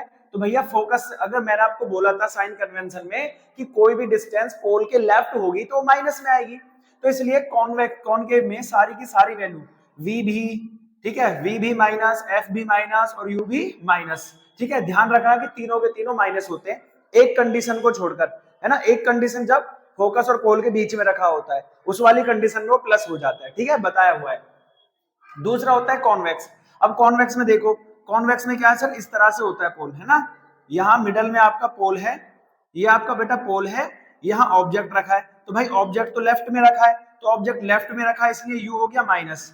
लेकिन जो इसका फोकस होता है, आप बोलोगे सर फोकस कहाँ होता है इसका, तो राइट साइड में हो रहा है, पोल के राइट साइड में है, तो इसलिए फोकस कहाँ होगा, प्लस में। और इमेज में कहाँ बनेगी सर, राइट साइड में बनेगी, तो वी भी किस में होगा सर जी, प्लस में होगा। तो याद रखना सर कॉनकेव में F माइनस, V माइनस और UV माइनस, ठीक है बेटा। और कॉन्वेक्स में, ठीक है, कॉन्वेक्स में क्या होता है सर, U माइनस में रहता है, लेकिन F और V किस में होते हैं, प्लस में रहते हैं। बस इतनी सी बात ध्यान रखो, ये हमें न्यूमेरिकल में काम आएगी, ठीक है। अब एक छोटा सा टॉपिक क्लियर करते हैं जिसका नाम है सर जी लीनियर मैग्निफिकेशन, ठीक है, लीनियर मैग्निफिकेशन। तो मैग्निफिकेशन का मीन्स क्या होता है बेटा, देखो मैग्निफिकेशन का मीन्स ये है, जैसे आप प्लेन मिरर के सामने खड़े होते हो, तो प्लेन मिरर जैसे मैं है, मेरे सामने प्लेन मिरर है, तो जितना साइज मेरा है उतना ही साइज मेरा शीशे में दिखाई देगा भाई साहब, सीधा सीधा, ठीक है। जितना साइज मैं भी यहाँ पे खड़ा हूं वैसे ही मेरे को, अब दूर जाऊंगा तो छोटी इमेज बनेगी, पास आऊंगा तो बड़ी इमेज हो जाएगी। इस तरह से प्लेन मिरर काम करता है। लेकिन स्फेरिकल मिरर में क्या होता है, स्फेरिकल मिरर में जो इमेज है या तो वो छोटी बनेगी या वो बड़ी बनेगी, आपके बराबर की इमेज नहीं बनेगी, है ना। स्फेरिकल मिरर की यही खास बात होती है कि स्फेरिकल मिरर में जो इमेज बनती है वो आप बॉडी से, जो आपका ऑब्जेक्ट है उससे या तो बड़ी बनती है या उससे छोटी बनती है। अब मुझे यही देखना कि इमेज ऑब्जेक्ट से कितना बड़ी है और कितना छोटी है, इसी को हम मैग्निफिकेशन कहते हैं। तो जो मैग्निफिकेशन होता है बेटा वो m होता है, और ये होता है sir ji height of image, height of image, है ना, upon height of object, height of object. यानी एक रेशियो होता है सर जिसमें इमेज और ऑब्जेक्ट का हाइट का रेशियो रहता है। किस किस का, इमेज और ऑब्जेक्ट की हाइट का रेशियो होता है। तो इमेज और ऑब्जेक्ट की जो हाइट है उनका जो रेशियो है उसी को हम क्या कहते हैं, लीनियर मैग्निफिकेशन। तो सिंपल अगर डेफिनेशन आप लोगों से पूछी जा रही है कि sir what is the definition of magnification, तो सीधे सीधा बोल दोगे sir it is the ratio of height of image to the height of object. बस सिंपल, वेरी इजी। और ये जो होता है m, हाइट ऑफ इमेज को h2 कह लो और हाइट ऑफ ऑब्जेक्ट को h1 कह लो, तो m is equals to h2 minus h1। अब देखो यहां पर ये तो होता ही है, साथ में लीनियर मैग्निफिकेशन बेटा माइनस v अपॉन यू होता है मिरर, है ना। v किसका रहेगा, माइनस का। तो दोनों ही देखो, ये भी आपका मैग्निफिकेशन है, ये भी आपका मैग्निफिकेशन है, तो दोनों ही इक्वेशन मैग्निफिकेशन की है। तो h2 upon h1 minus v upon u के इक्वल आ जाएगा। तो m इज इक्वल्स टू हो जाएगा h2 upon h1 is equals to minus v upon u। तो ये भाई साहब आपकी इक्वेशन बन जाती है, ठीक है, ये आपकी इक्वेशन बन जाती है। इसको याद रखना, इसके बेस पर न्यूमेरिकल करेंगे। अब मैं ये सोच रहा हूं, जब मैंने सारी चीजें क्लियर कर ही ली हैं, तो अब मैं ये सोचता हूं कि भाई इसके बेस पर न्यूमेरिकल कौन से कराए जाए। और न्यूमेरिकल इतने बेहतरीन तरीके से कराऊंगा, आपको एक एक बात समझ में आएगी, आप न्यूमेरिकल करना सीख जाओगे, ठीक है। तो मैं ये सोचता हूं कि यार हम जो न्यूमेरिकल करेंगे ना, हम जो न्यूमेरिकल करेंगे वो PYQ कर लेते हैं, प्रीवियस ईयर क्वेश्चन जो कर लेते हैं। प्रीवियस ईयर क्वेश्चन करने से आपको एक तो ये बात समझ में आ जाएगी कि सर प्रीवियस ईयर में किस तरह के क्वेश्चन आ रखे हैं, उनको हम लगा लेंगे, ठीक है। और बाकी ये भी समझ में आ जाएगा कि प्रीवियस ईयर बोर्ड कैसे एग्जाम में पैटर्न बनाकर देता है। तो हमें दो दो फायदे हुए ना। तो हम प्रीवियस ईयर क्वेश्चन करेंगे किसके बेस पर सर, मिरर के बेस पर। तो फटाफट से क्वेश्चन करते हैं शुरू। क्वेश्चन नंबर 1 आपके लिए पहला क्वेश्चन, देखो कितना अमेजिंग क्वेश्चन है, ध्यान से समझना, ठीक है, बहुत बढ़िया से समझना, आप लोगों को एकदम समझ में आएगा। भाई क्या कह रहा है question, a convex mirror has a focal length of 20 centimetre. पहले तो आपको जब भी कैलकुलेशन करनी है, जब भी आपको कैलकुलेशन करनी है, पहले ये देख लो मिरर कौन सा है। आप कहोगे सर कॉन्वेक्स मिरर है ना। बहुत आराम से समझना आपको, अगर एक बात क्लियर होगी फिर आप सब कुछ क्लियर कर दोगे, है ना, बिल्कुल जीरो से समझा रहा। कॉन्वेक्स मिरर है तो सर F होगा आपका प्लस का, V भी होगा आपका प्लस का, और U होगा सर आपका माइनस का। ये सारी बातें आपको क्लियर है, हाँ जी। कॉन्वेक्स मिरर आते ही सर U माइनस में, बाकी सारी चीजें प्लस में हो जाएंगी अपने आप। अच्छा, तो सर उसने फोकल लेंथ दी है हमें, तो भैया F हो गया प्लस का 20 सेंटीमीटर, है ना, प्लस में। At what distance should a 4 centimetre tall object. अच्छा, ये क्या दिया है सर, 4 सेंटीमीटर टॉल ऑब्जेक्ट। जैसे भी मैं आपके सामने खड़ा हूं, ठीक है, तो ये क्या मेरी लेंथ है, लेंथ है तो क्या ये मेरी हाइट हो गई, है ना। जैसे ये पेन है सर, ये कह दिया ये पेन जो है कितना सेंटीमीटर का है, 4 सेंटीमीटर, तो क्या ये हाइट है। सोच कर देखो, दिमाग लगाओ, क्या ये हाइट गिवन है। आप कहोगे हाँ जी सर ये हाइट गिवन है, तो ये हो गया भाई साहब h1। हाइट किसकी है सर, ऑब्जेक्ट की है। कितना है, आप बोलोगे सर 4 सेंटीमीटर की हाइट है। Be placed so that it forms an image at a distance of 30 centimetre. अच्छा, क्या बना रहा है सर, इमेज बना रहा है कितने सेंटीमीटर पर, 30 सेंटीमीटर की ऑब्जेक्ट पर बना रहा है इमेज। तो भाई v इज इक्वल्स टू सीधा सीधा हो गया सर 30 सेंटीमीटर पर इमेज बना रहा है। पूछा गया sir at what distance should be the object placed, किस डिस्टेंस पर ऑब्जेक्ट को रखा जाए। अच्छा, ऑब्जेक्ट की जो डिस्टेंस होती है भाई साहब, क्या वो u होती है? आप बोलोगे हाँ जी सर u होती है। इमेज की डिस्टेंस तो उसने दे दी, कितना है 30 सेंटीमीटर है। क्या निकालना है सर? ऑब्जेक्ट की डिस्टेंस निकालना है कि ऑब्जेक्ट कितना डिस्टेंस पर रखा है। ठीक है, बस। अच्छा, अब तो बस क्लियर होगी सारी चीजें। अब मुझे पता है सर मिरर फॉर्मूला से 1/f is equals to 1/v plus 1/u। अच्छा, ऐसी बात है। तो 1/f कितना है? f हो गया सर जी 20। v कितना है सर? v भी हो गया आपके पास में 30 प्लस u कितना है सर? u तो हमें निकालना है भाई साहब, है ना। ये इसको इधर लेके आ जाए। आप बोलोगे हाँ जी सर ले आओ, कोई दिक्कत नहीं है भाई साहब। 1/20 minus 1/30 is equals to 1/u। अब क्या करोगे सर? लेकर तो आ गए। आप बोलोगे सर अब तो इनका क्या करना, हम लोगों को एलसीएम लेना है। तो 20 और 30 का एलसीएम क्या 60 आता है? अब बोलोगे हाँ जी सर 60 तो आता है। तो भाई 20 में कितने से मल्टीप्लाई करी 60 लाने के लिए? आप बोलोगे सर 3 से। और 30 में कितने से मल्टीप्लाई करी? आप बोलोगे सर जी 2 से। Simple simple. अब 3 में से 2 गया, आप बोलोगे सर 1। तो 1/60 इज इक्वल्स टू u। तो भाई साहब u की वैल्यू कितनी आ गई सर जी? 60 सेंटीमीटर। बोलो जल्दी। और u हमेशा किस में रहता है? माइनस में, क्योंकि हमने यहाँ साइन नहीं लिया है। तो u किस में रहता है? माइनस में रहता है भाई साहब। ठीक है, u ऑलवेज भी इन माइनस में। तो u की वैल्यू आ गई 60 सेंटीमीटर। अच्छा, अब पहली बात तो उसने ये पूछी है कितना डिस्टेंस पर रखा जाएगा। तो आप बोलोगे सर 60 सेंटीमीटर रखा जाएगा। कहाँ कहाँ रखा जाएगा? आप बोलोगे sir back to the mirror, है ना, कॉन्वेक्स मिरर ये रहा। तो इसके यही तो रखा जाएगा। तो यहाँ कितने सेंटीमीटर पर? आप बोलोगे सर 60 सेंटीमीटर पर रखा जाएगा ऑब्जेक्ट। अच्छा, फिर हमसे पूछा sir also calculate the size of image. Image का साइज भी बताना है हमें। बहुत सिंपल है भाई, मैंने आपको बोला था sir m is equals to होता है h2/h1 is equals to minus v/u। Very simple. भाई m तो दिया नहीं है, h2 फाइंड करना है। h1 कितना है सर जी? h1 है सर जी 4 सेंटीमीटर, है ना। इसको इसको नहीं रखिएगा, ये तो कैंसिल हो गया, इसलिए दिया ही नहीं है। v कितना है सर? v हमें दे रखा है सर 30, है ना। लेकिन यहाँ पहले से माइनस है तो माइनस का 30। और u हमेशा किस में रहता है? आप बोलोगे सर माइनस में रहता है। सीधा सीधा कैंसिल हो गया भाई साहब, 3 2 जा 6 हो गया। तो h2/4 1/2 ऐसे एल्शियम लोगे sir 2h2 is equals to में 4, इधर डिवाइड करोगे तो sir h2 is equals to 4/2। h2 की वैल्यू कितनी आ गई? आप बोलोगे सर 2 सेंटीमीटर। तो भाई साहब 2 सेंटीमीटर कैसा प्लस का आया है? प्लस का आया तो सर जी इसमें कैसी इमेज बनती है? आप बोलोगे सर जी इरेक्ट इमेज बनती है। ठीक है, इरेक्ट इमेज बनती है क्योंकि प्लस का है। माइनस का आता तो भैया इन्वर्टेड इमेज बनती। प्लस का आया है तो इरेक्ट इमेज बनी है। कितने सेंटीमीटर की बनी है सर जी? 2 सेंटीमीटर की बनी है। ऑब्जेक्ट कितना था? 4 सेंटीमीटर। इमेज कितनी बनी है? 2 सेंटीमीटर। तो क्या ये इमेज जो है ऑब्जेक्ट से छोटी है? आप बोलोगे हाँ जी सर छोटी है। तो बस इतना ही आपको समझना है, काम खत्म। पूछा तो हमसे इतना ही था, बाकी मैंने आपको सारी बातें एक्सप्लेन कर दी। बोलो समझ में आया कि नहीं? अब समझ में आया तो जल्दी से फटाफट वीडियो को लाइक करो और दोस्तों को शेयर करो जल्दी, अभी फटाफट से।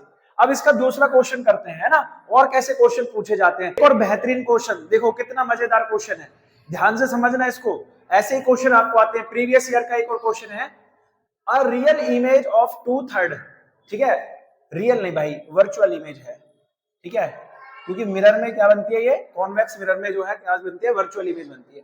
A virtual image of 2/3 of a size of an object is found by a convex mirror। ओ हो, ये क्या दे दिया सर? ये तो कुछ पता ही नहीं चल रहा। अभी पता चलेगा भाई साहब, अभी पता चलेगा, टेंशन मत लो। कह रहा है एक इमेज है, इमेज का जो साइज है वो ऑब्जेक्ट के साइज का 2/3 है, ये कहना चाह रहा है। समझ गए ना। मान लो जैसे, मान लो height of object h1 x है, लेट कर लो कि सर हाइट ऑफ ऑब्जेक्ट कितनी है? x है। तो सर हाइट ऑफ इमेज जो है उसने क्या बोला है? वो कह रहा है कि सर इस x का कितना है? वो कह रहा है सर 2/3 है। जो हाइट ऑफ इमेज है इस x का कितना है? 2/3 है। बस इतना ही तो कह रहा है कि इमेज जो है साइज ऑफ ऑब्जेक्ट का कितना है? 2/3 है सर जी। तो साइज ऑफ ऑब्जेक्ट हमने मान लिया x है, तो h2 कितना हो गया? 2/3 ऑफ x का 2/3 ही तो कह रहा है, बस सिंपल। कह रहा है when the object is placed at a distance of 12 centimetre. अच्छा, ये कह रहा है कि सर हमने इस मिरर से जो ऑब्जेक्ट है वो कितना सेंटीमीटर दूर रखा है? 12 सेंटीमीटर दूर रख दिया भाई साहब। 12 सेंटीमीटर दूर रखा है तो भाई साहब मिरर, इसके मिरर से ऑब्जेक्ट की डिस्टेंस क्या u होती है? जल्दी बताओ। आप बोलोगे हाँ जी सर। तो u दे दिया बेटा माइनस का 12 centimetre. Find the focal length of mirror. Mirror की क्या पूछ रहा है, फोकल लेंथ पूछ रहा है, बस सिंपल सिंपल एफ पूछ रहे हैं। कहोगे सर ऐसे कैसे निकालने, वी तो गिवन ही नहीं है, तो ये किस लिए गिवन है, आ जाओ। आपको क्या बताया था, m is equals to h2 upon h1 is equals to minus v upon u। अब h2 कितना है, आप बोलोगे सर जी 2/3 ऑफ x, और h1 कितना है, आप बोलोगे सर जी ओनली x। v कितना है नहीं पता, u कितना है सर माइनस का 12 है, चलो माइनस से माइनस, x से x, सिंपल हुआ, कोई दिक्कत नहीं, चलो परेशानी होगी भी नहीं। कितना है sir 2/3 is equals to v upon 12, ऐसे क्रॉस मल्टीप्लाई कर दो बेटा, 12 इंटू 2 इंटू 3v, भाई 24 इज इक्वल्स टू 3v, इसको डिवाइड देंगे सर 24 अपॉन 3, v की वैल्यू कितनी आ गई सर जी 8 आ गई। अब बोलो अब तो मिल गया v हमारे पास है, u हमारे पास है, f ही तो निकालना है, तो कौन सा फॉर्मूला लगाओगे, आप बोलोगे सर जी मिरर फॉर्मूला, है ना, कौन सा फॉर्मूला, मिरर फॉर्मूला। अब मिरर फॉर्मूला क्या है भाई साहब, 1 upon f is equals to 1 upon v plus 1 upon u, very simple.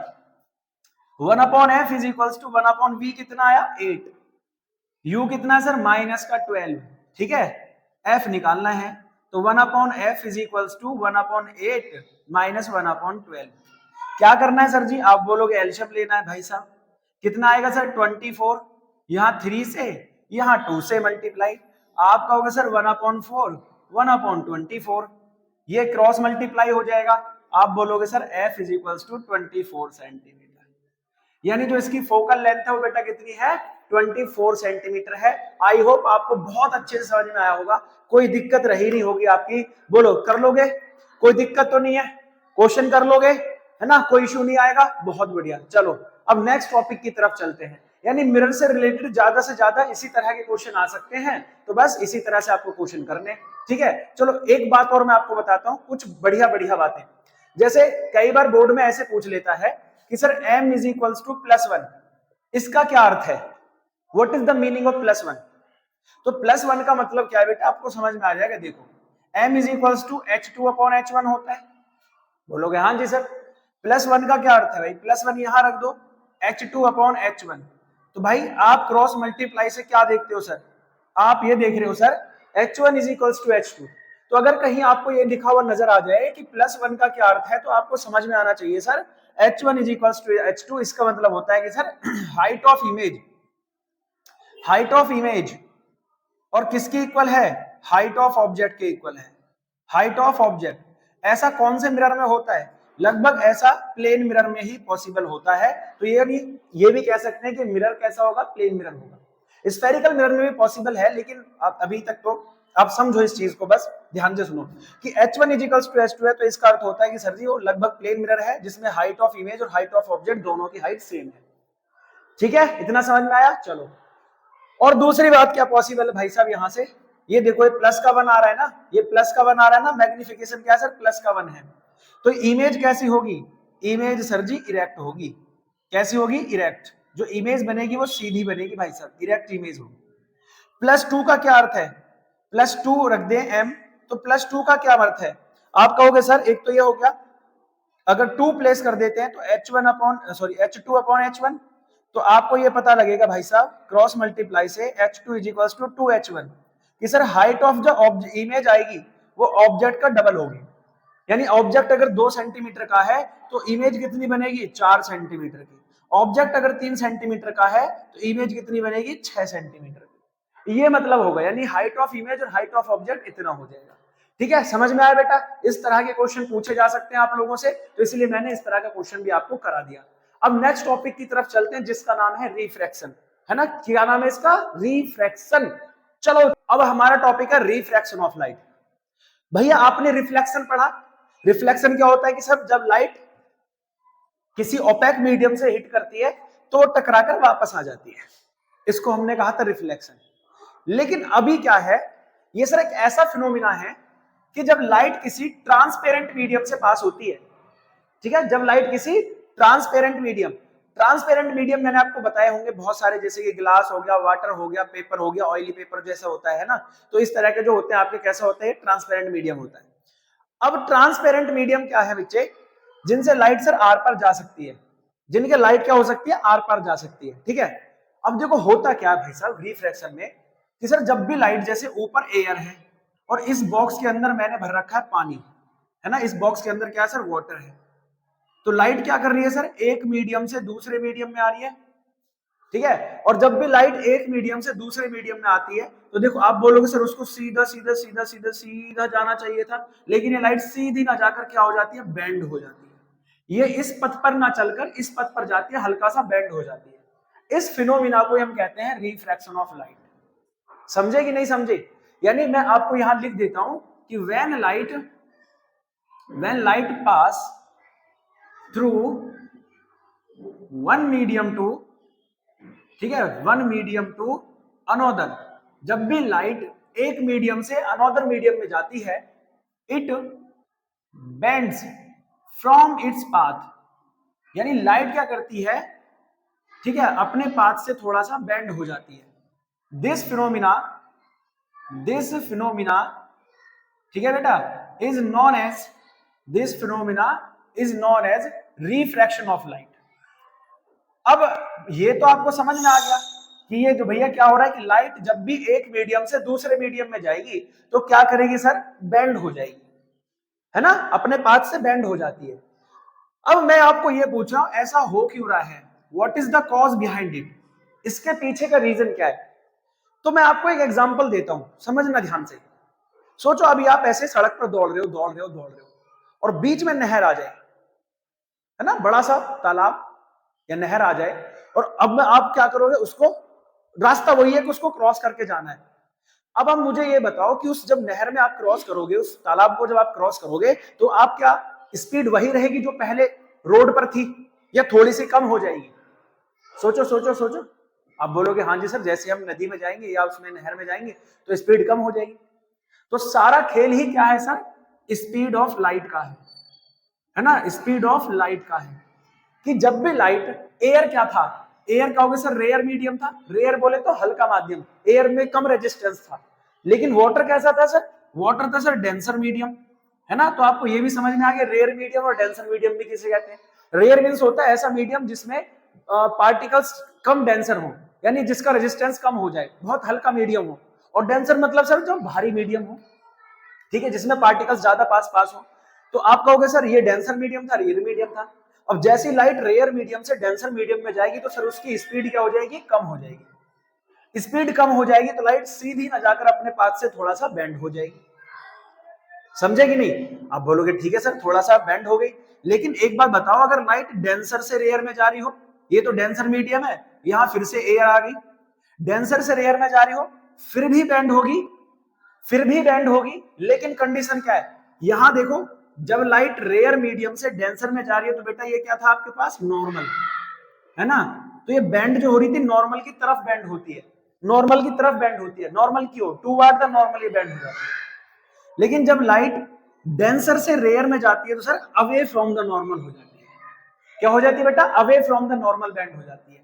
तो कंडीशन याद रखना कि जब बेटा लाइट रेयर टू डेंसर जाती है, तो सर टूवर्ड नॉर्मल बेंड होती है,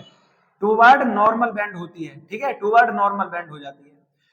उसके बाद अगर लाइट डेंसर टू रेयर जाती है तो सर बेंड तो होती है, लेकिन अब की बार away from the normal bend होती है, अवे फ्रॉम द नॉर्मल।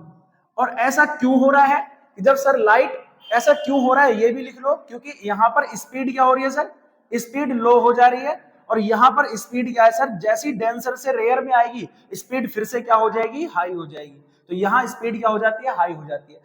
जैसे आप उस नहर को क्रॉस करोगे तो आपको फिर से रोड मिलेगी, और जैसी रोड मिलेगी फिर से आप उस पर तेजी से दौड़ने लग जाओगे। तो सेम यहाँ भी लाइट के साथ भी ऐसा ही होता है, आपके साथ भी ऐसा ही हो रहा है। तो इसी फिनोमिना को कहते हैं रिफ्रैक्शन ऑफ लाइट। इसके पीछे क्या रीजन है वो भी मैंने आपको बता दिया, स्पीड ऑफ लाइट का रीजन है। जब भी आप रेयर से डेंसर में जाओगे तो स्पीड ऑफ लाइट कम हो जाती है, जब आप डेंसर से रेयर में जाते हो तो sir speed of light increase हो जाती है। ठीक है, ये इसका डायग्राम है। आप इसको अलग अलग भी ड्रॉ कर सकते हो, जैसे सर लाइट रेयर से डेंसर में, यहाँ एयर है और यहाँ वाटर है। जब लाइट एयर से वाटर में जाती है तो सर नॉर्मल की तरफ बेंड हो जाएगी। और आप ऐसे भी बना सकते हो सर, ऊपर क्या है, वाटर है, और नीचे क्या है सर, एयर है। और जब लाइट वाटर से एयर में जाएगी तो sir away from the normal bend हो जाएगी। जाना तो ऐसे चाहिए था, लेकिन away from the normal band हो जाएगी। बोलो क्लियर है या नहीं है? आप बोलोगे हाँ जी सर क्लियर है, कोई दिक्कत नहीं है। ठीक है बेटा, चलो तो ये दोनों डायग्राम भी बना सकते हो या एक ही डायग्राम में भी आप बना सकते हो, कोई इशू नहीं है। अच्छा, रिफ्रैक्शन पढ़ लिया हम लोगों ने, इसके पीछे का रीजन क्या होता है वो भी जान लिया हम लोगों ने। ठीक है, अब ये समझते हैं जैसे रिफ्लेक्शन के पास में लॉज थे, तो क्या रिफ्रैक्शन के भी लॉज होते हैं? भैया इसके पास भी 2 लॉज होते हैं, इट हैज ऑल्सो 2 लॉज, इसके पास भी 2 लॉ है। फर्स्ट लॉ क्या कहता है सर, है ना फर्स्ट लॉ, तो फर्स्ट लॉ सभी जानते हैं भाई साहब, ये जो आने वाली रे है इसको इंसिडेंट रे, इंसिडेंट रे, ये जो सर बेंड हुई है इसको रिफ्रैक्टेड रे, इसको कोई लेना देना है नहीं। ठीक है, रिफ्रैक्टेड रे, और ये नॉर्मल है ही भाई साहब आपका। क्या ये तीनों अभी भी एक ही पॉइंट पर है और एक ही प्लेन में है? तो सिंपल सिंपल वही उठा दो, वही लिख दो जो आपने वहां लिखा था। क्या था बेटा? इंसिडेंट रे, ठीक है, रिफ्रैक्टेड रे, रिफ्रैक्टेड रे एंड नॉर्मल, एंड दूसरा क्या है sir ji? Normal, lie on same plane, है ना, ये same plane at the same point, at the same point. तो वही चापना जो वहां लिखा था कि यहां पर जो बस लाइन का नाम अलग लिख देना, वहां रिफ्लेक्टेड रे था, यहाँ रिफ्रैक्टेड रे है बस। दूसरा जो लॉ है वो इंपॉर्टेंट है, वो ध्यान से समझना है। दूसरा लॉ क्या कहता है? देखो, इंसिडेंट रे है और ये सॉरी इंसिडेंट रे है और ये नॉर्मल है, तो क्या इनके बीच में अभी भी एंगल बन रहा है? आप कह रहे हो हाँ जी सर। ये रिफ्रैक्टेड रे है और ये नॉर्मल है, क्या इनके बीच में भी एक एंगल बन रहा है? आप बोलोगे हाँ जी सर, यहाँ भी आर है। अच्छा, क्या ये दोनों सेम है? जरा देख कर बताना, क्या ये दोनों इक्वल हैं? गलती से भी इक्वल मत कह देना इन्हें, इक्वल है ही नहीं ये, तो इक्वल कहोगे कहां से? तो सेकंड लॉ ये कहता है भाई साहब ये तो दोनों इक्वल है नहीं, रिफ्लेक्टेड में तो इक्वल थे, रिफ्रैक्टेड में इक्वल नहीं है। अच्छा, तो क्या होता है सर सेकंड लॉ? इसको स्नेल लॉ भी कहते हैं बेटा, लिख लेना इसको, स्नेल्स लॉ भी कहते हैं। ठीक है, स्नेल लॉ। अब स्नेल्स लॉ क्या स्टेट करता है? ये कहता है बेटा द रेशियो ऑफ, है ना, ध्यान से सुनना, वेरी इंपॉर्टेंट है, लिखते चलो मेरे साथ में, the ratio of incident angle, the ratio of incident, sorry the ratio of sine of, इसको कैसे भूल गए भाई साहब हम? The ratio of sine of incident angle, ठीक है, to the sine of refracted angle, ठीक है, refracted angle is always constant, is always constant. मतलब बेटा अगर हम इसका साइन थीटा लें, इंसिडेंट एंगल का साइन थीटा लें, तो इंसिडेंट एंगल का साइन थीटा कितना हो जाएगा? Sine E, sine I. फिर हम सर रिफ्रैक्टेड एंगल का साइन थीटा लें तो कितना हो जाएगा? Sine R. तो ये कहता है sir sine I upon sine R का जो रेशियो है वो कितना होता है? कांस्टेंट होता है। क्या होता है? कांस्टेंट। इस कांस्टेंट को क्या कहते हैं हम लोग? आप लिखोगे सर इस कांस्टेंट को हम लोग म्यू, और म्यू क्या होता है? Refractive index. क्या होता है? रिफ्रैक्टिव इंडेक्स होता है। लिख लो इसको फटाफट से। तो sine I upon sine R is equals to mu होता है, जिसको हम रिफ्रैक्टिव इंडेक्स कहते हैं। फटाफट से पूरा का पूरा स्क्रीनशॉट ले लो, सारी बातें मैंने आपको रिफ्रैक्शन में क्लियर करा दी है। अब हम बात करेंगे रिफ्रैक्टिव इंडेक्स क्या है, कैसे इससे क्वेश्चन पूछे जा सकते हैं, कौन कौन से टाइप के क्वेश्चन इससे आ सकते हैं। तो फटाफट से आप लोग फटाफट से इसका स्क्रीनशॉट ले लेना, है ना, फिर हम अगले टॉपिक पर चलते हैं। ठीक, अब हमारा टॉपिक है रिफ्रैक्टिव इंडेक्स। जैसा कि मैंने अभी बताया कि स्नेल लॉ से आता है कि sir sine of incident angle और साइन ऑफ रिफ्रैक्टेड एंगल, इन दोनों का जो रेशियो होता है कांस्टेंट होता है। उस कांस्टेंट को हमने क्या कहा? रिफ्रैक्टिव इंडेक्स कहा। अब ये रिफ्रैक्टिव इंडेक्स को किससे डिनोट करते हैं? न्यू से। कई जगह पर एन से भी मिल जाएगा, तो दोनों में से कोई भी लिख लो, कोई दिक्कत नहीं है। कई जगह पर एन से डिनोट करते हैं, कई जगह पर न्यू से, तो कोई इशू नहीं है। अच्छा, रिफ्रैक्टिव इंडेक्स होता क्या है तो समझ में आ जाएगा, लेकिन उससे पहले समझ लो ये कितने टाइप का होता है। तो ये 2 टाइप का होता है बेटा, एक होता है एब्सोल्यूट और एक होता है रिलेटिव। दोनों सेम ही है, तो बस एक अंतर है। जो रिफ्रैक्टिव इंडेक्स होता है सर वो सिंपल सिंपल होता है, speed of light, speed of light, ठीक है, speed of light in vacuum, और sir speed of light in medium, ठीक है, इन मीडियम। तो जब हम ऐसा लेंगे सर तो रिफ्रैक्टिव इंडेक्स क्या होता है बेटा? रेशियोज ऑफ लाइट होता है ये in different kind of medium. है ना, अलग अलग मीडियम में जो लाइट का रेशियो, लाइट की स्पीड का रेशियो होगा, उसी को रिफ्रैक्टिव इंडेक्स ये रिप्रेजेंट करता है। तो एब्सोल्यूट क्या होता है, तो एब्सोल्यूट ये कहता है कि sir speed of light in vacuum से बाकी किसी भी मीडियम ऑफ में जो लाइट का स्पीड आएगा उससे अगर कंपैरिजन करोगे वैक्यूम से, क्योंकि वैक्यूम में जो लाइट का स्पीड होता है वो c is equal to 3 into 10 की पावर 8 मीटर पर सेकंड होता है। ठीक है, तो यही रिफ्रैक्टिव इंडेक्स आपका एब्सोल्यूट हो जाता है। तो अगर आपसे पूछा जाए कि एब्सोल्यूट रिफ्रैक्टिव इंडेक्स क्या है, तो सिंपल सिंपल लिख दो sir, speed of light in vacuum to the speed of light in medium, speed of light in vacuum to the speed of light in medium, इन दोनों के रेशियो को हम एब्सोल्यूट कहते हैं। रिलेटिव क्या होता है सर, ये भी सेम है। रिलेटिव क्या होता है सर, एक मीडियम का दूसरे मीडियम से, जैसे speed of light in one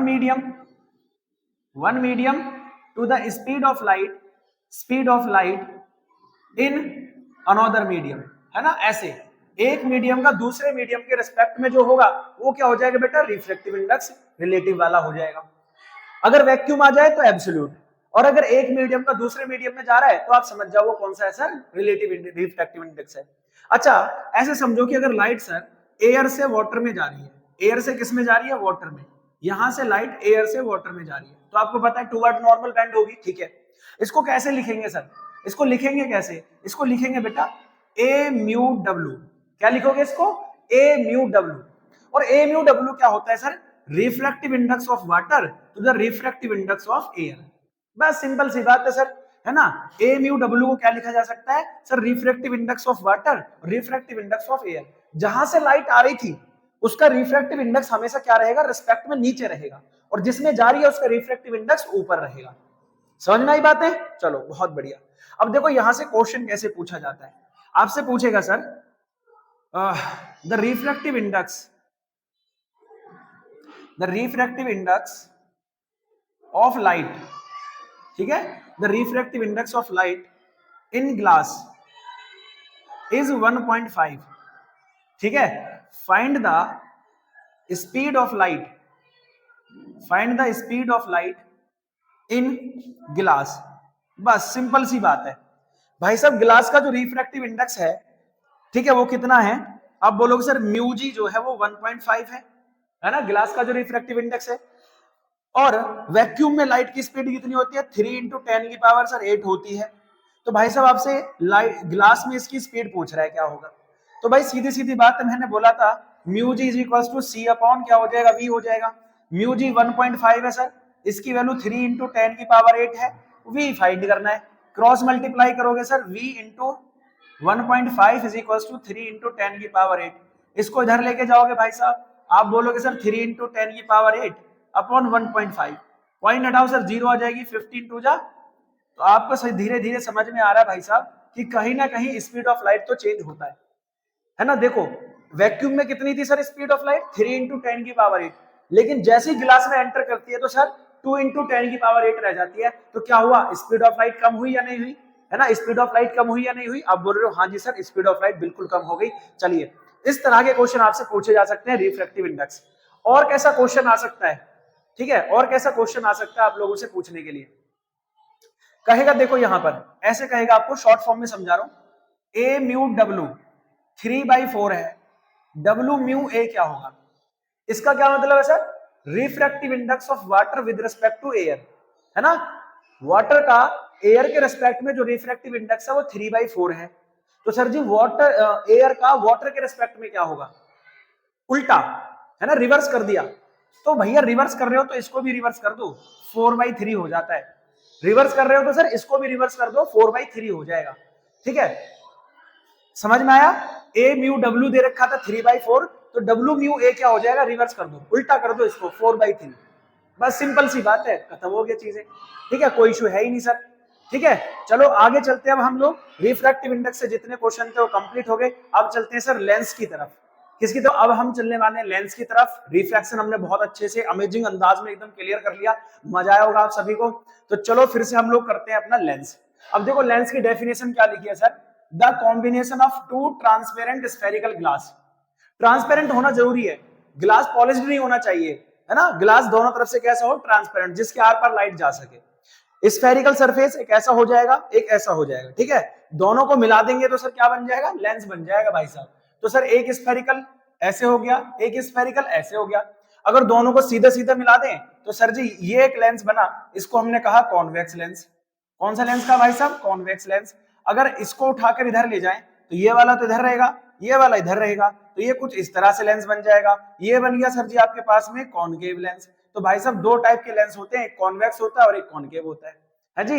एक कॉन्वेक्स होता है और एक कॉनकेव लेंस होता है। तो दो टाइप के आपके लेंस होते हैं। लेंस की डेफिनेशन पूछी जाए sir, combination of two spherical transparent glass surfaces. दो ग्लास सरफेसेस हैं, उनका कॉम्बिनेशन ही क्या होता है भाई साहब आपका? जल्दी बताओ। आप बोलोगे सर जी लेंस होता है। कितने टाइप के होते हैं सर? दो टाइप के लेंस होते हैं भाई साहब।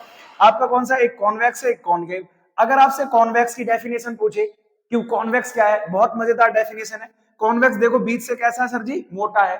किनारों से कैसा है सर जी? पतला है। तो बस इसी को लिख दो, द लेंस, ठीक है, विच इज थिक। जो बीच से कैसा है? थिक है। थिक एट मिडल, है जी। मिडल से कैसा है सर जी? थिक है। And thin at the corner. बस जी हो गया, है ना। सिंपल सिंपल डेफिनेशन देनी है आपको कि भैया कॉर्नर से कैसा है सर जी? थिन है, और बीच में से कैसा है? थिक है। ये वाला कैसा लेंस है? जल्दी बताओ फटाफट।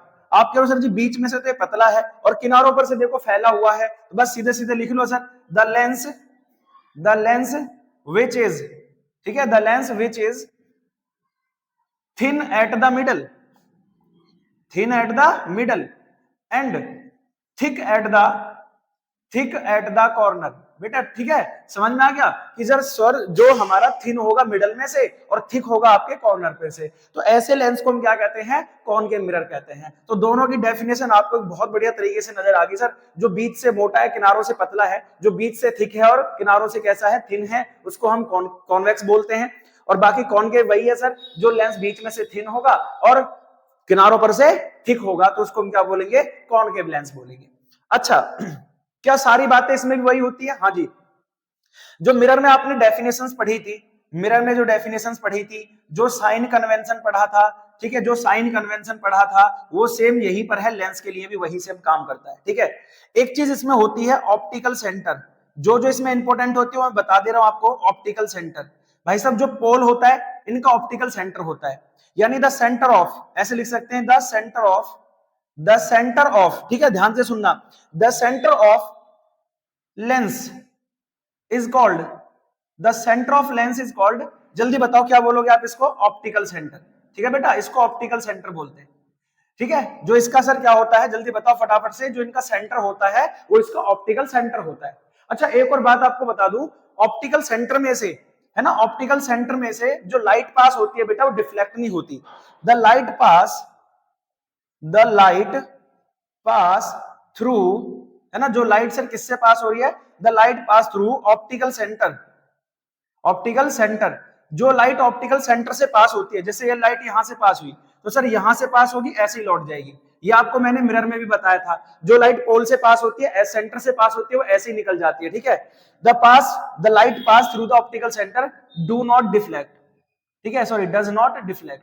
वो डिफ्लेक्ट ही नहीं होती है सर, जैसे आई थी वैसे ही लौट जाती है, बिना डिफ्लेक्ट हुए सीधी निकलती है, सीधी पार होती है, ठीक है सर बेटा।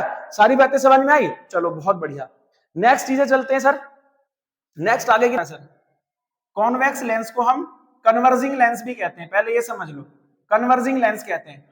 अब कन्वर्जिंग क्यों कह रहे हैं बेटा? देखो, जो ये हमारा कॉन्वेक्स लेंस है, इसका सर यहां पर हो गया पोल, ये होगी प्रिंसिपल एक्सिस, और लाइट रे सर पैरेलल आ रही है। क्या आ रही है? पैरेलल, पैरेलल लाइट रे आती है सर। जैसे पैरेलल लाइट रे आती है और लेंस को हिट करती है, तो लेंस इन्हें क्या करता है सर? जल्दी बताओ कहां करता है? इन्हें बेंड कर देता है। कहां पर सर? एक पॉइंट पर इनको बेंड कर रहा है। बेंड मतलब इन्हें सिकोड़ रहा है, कन्वर्ज कर रहा है, इन्हें इकट्ठा कर रहा है। तो इसीलिए इसको क्या कहा जा रहा है? Converging lens. क्योंकि जो लाइट पैरेलल आती है, किससे? किसके पैरेलल आती है? प्रिंसिपल एक्सिस के पैरेलल आती है, और जैसी कॉन्वेक्स लेंस को हिट करेंगे, सारी की सारी लाइट मुड़कर कहां जाएंगी? एक जगह पर इकट्ठा हो जाएंगी। इसलिए इसको क्या कहते हैं? कन्वर्जिंग लेंस भी कहते हैं। अच्छा, जहां पर ये इकट्ठा हो रही है उसको हम फोकस ऑफ लेंस भी कहेंगे। जहां पर ये इकट्ठा होती है, जहां पर ये कट करती है, उसको हम क्या कहते हैं? फोकस ऑफ द लेंस भी कहते हैं। अच्छा, ये तो कॉन्वेक्स हो गया सर। कॉनकेव क्या करेगा सर? है ना, कॉनकेव को क्या कहते हैं सर? इसको कहते हैं डाइवर्जिंग लेंस, है ना, डाइवर्जिंग लेंस कहते हैं भाई इसको। अब डाइवर्जिंग क्यों कह रहे हैं? तो आपको पता है सर जी, डाइवर्जिंग इसलिए कह रहे हैं क्योंकि जैसे लाइट इससे पास होती है, है ना, लाइट इससे पास होंगी, पैरेलल लाइट रे इससे पास होंगी, तो ये इन्हें क्या करती है सर, बाहर की तरफ डिफ्लेक्ट करती है, इन्हें फैला रही है ना, फैला रही है इनको। जैसे लाइट आ रही थी पैरेलल पैरेलल पैरेलल, लेंस से टकराई, ऐसे फैल गई, है ना, ऐसे फैल गई, तो ये क्या कर रहा है सर, डाइवर्ज कर रहा है, उन्हें फैला रहा है, तो डाइवर्जिंग लेंस कहते हैं इसे। अब इसका फोकस कहां होगा भाई, ये तो मिल नहीं रही, तो ये पीछे की तरफ कहीं मिलेंगी, है ना, पीछे की तरफ इन दोनों को बढ़ाओ, कहीं जाकर ये मिलेंगी, और जहां मिलेंगी या जिस पॉइंट पर ये प्रिंसिपल एक्सिस को कट करेंगी, वो क्या हो जाएगा सर जी, इसका फोकस हो जाएगा। क्या हो जाएगा बेटा, वो इसका फोकस हो जाएगा। तो फोकस ऑफ लेंस पूछा जाए तो सीधा सीधा लिखना sir, the light ray parallel to the principal axis hit the mirror and cut the principal axis at a point. Principal axis को किसी एक पॉइंट पर कट करती है, वही पॉइंट क्या होता है भैया, इनका फोकस ऑफ लेंस होता है। वही सेम चीजें हैं, बाकी जो भी थी वही सेम चीजें हैं, इमेज का बनना भी सेम है। जैसे एक आध इमेज में आपको बनाकर दिखा देता हूं, देखो समझिएगा ध्यान से। लाइट रे है भाई साहब, है ना, हमने सेंटर पर इसका क्या रख दिया, फटाफट से एक ऑब्जेक्ट को रख दिया, तो ये कहां से पास होगा सर जी, फोकस से पास होगा। एक सर, एक कहां से पास होगा सर जी, एक इसके आप कहोगे सर ऑप्टिकल सेंटर से पास होगा। ये दोनों लाइट रे जहां भी मिलेंगी वहां क्या बनेगा, इसका इमेज बन जाएगा। सेम वैसी सिचुएशन है जैसी सिचुएशन किसके साथ में थी, मिरर के साथ में भी। तो इनका एक बार आप लोग सभी देख लेना, इमेज फॉर्मेशन बिल्कुल सेम वैसा ही है जैसा किसके साथ में था भाई साहब, जैसा किसके साथ में था, जल्दी बताओ। आप बोलोगे सर मिरर के साथ में था, ठीक है, तो इन्हें बना लेना आप लोग। बाकी फोकस हो गया, लेंस का कॉनकेव है, कॉनकेव को डाइवर्जिंग कहते हैं, कॉन्वेक्स को कन्वर्जिंग कहते हैं। क्यों कहते हैं ये मैंने आपको बहुत अच्छे से एक्सप्लेन किया है। कन्वर्जिंग इसलिए कहते हैं क्योंकि सर ये जो हमारा कॉन्वेक्स लेंस होता है, ये लाइट को क्या कर रहा है, एक पॉइंट पर आकर कन्वर्ज कर रहा है। और इसको डाइवर्जिंग क्यों कहते हैं, क्योंकि सर लाइट को फैला रहा है इस तरह से, ठीक है। नेक्स्ट टॉपिक है सर, बहुत इंपॉर्टेंट है, पावर ऑफ लेंस। ठीक है बेटा, पावर ऑफ लेंस। सर जी ये क्या होता है पावर ऑफ लेंस, भाई साहब पावर ऑफ लेंस होता है सर जी, देखो आप एक बात मुझे बताओ, आपसे मैं पूछ रहा हूं आपकी पावर क्या है, तो आप बोलोगे सर मैं 20 केजी वेट उठा सकता हूं, 40 केजी वेट उठा सकता हूं। अलग अलग लोगों की अलग अलग पावर होती है, लेकिन लेंस थोड़ी ना वेट उठा रहा है। कभी लेंस को वेट उठाने से मेजर करने लगो कि लेंस भी वेट उठाएगा तो उसकी पावर है, नहीं नहीं नहीं नहीं। लेंस क्या कर रहा है, लेंस या तो कन्वर्ज कर रहा है या डाइवर्ज कर रहा है, किसको, लाइट रे को, भैया यही उसकी पावर है, ठीक है। तो आप क्या लिखोगे, द कैपेसिटी, ठीक है, the capacity of lens, the capacity of lens to converge और डाइवर्ज, ठीक है बेटा, टू कन्वर्ज और डाइवर्ज द लाइट रेज, ठीक है। लाइट रेज को या तो कन्वर्ट कर सकता है या वो डाइवर्ज कर सकता है। तो इसी को पावर को, इसी कैपेसिटी को हम क्या कहते हैं, पावर ऑफ लेंस कहते हैं। और power of lens is denoted by P, ठीक है, power of lens is denoted by P. अच्छा पी तो इससे डिनोट करते हैं, इसका एसआई यूनिट क्या होता है सर, इसका एसआई यूनिट होता है बेटा डायोप्टर। ये बहुत इंपॉर्टेंट है डायोप्टर, है ना, कई बार पूछा भी गया है। तो ये डायोप्टर इसका एसआई यूनिट होता है, ठीक है, ध्यान से सुन लेना। अच्छा अगर कहीं प्लस का डी है, आपको ऐसे भी दे सकता है कि सर प्लस 2D का एक लेंस है, तो ये लेंस कैसा होगा, प्लस का है तो क्या होगा, अगर कहीं प्लस का 2D आ जाए तो सर जी आप समझ जाना ये कॉन्वेक्स लेंस है, और अगर कहीं माइनस का 2D आ जाए तो समझ जाना ये कॉनकेव लेंस है। कौन सा लेंस है, कॉनकेव लेंस है।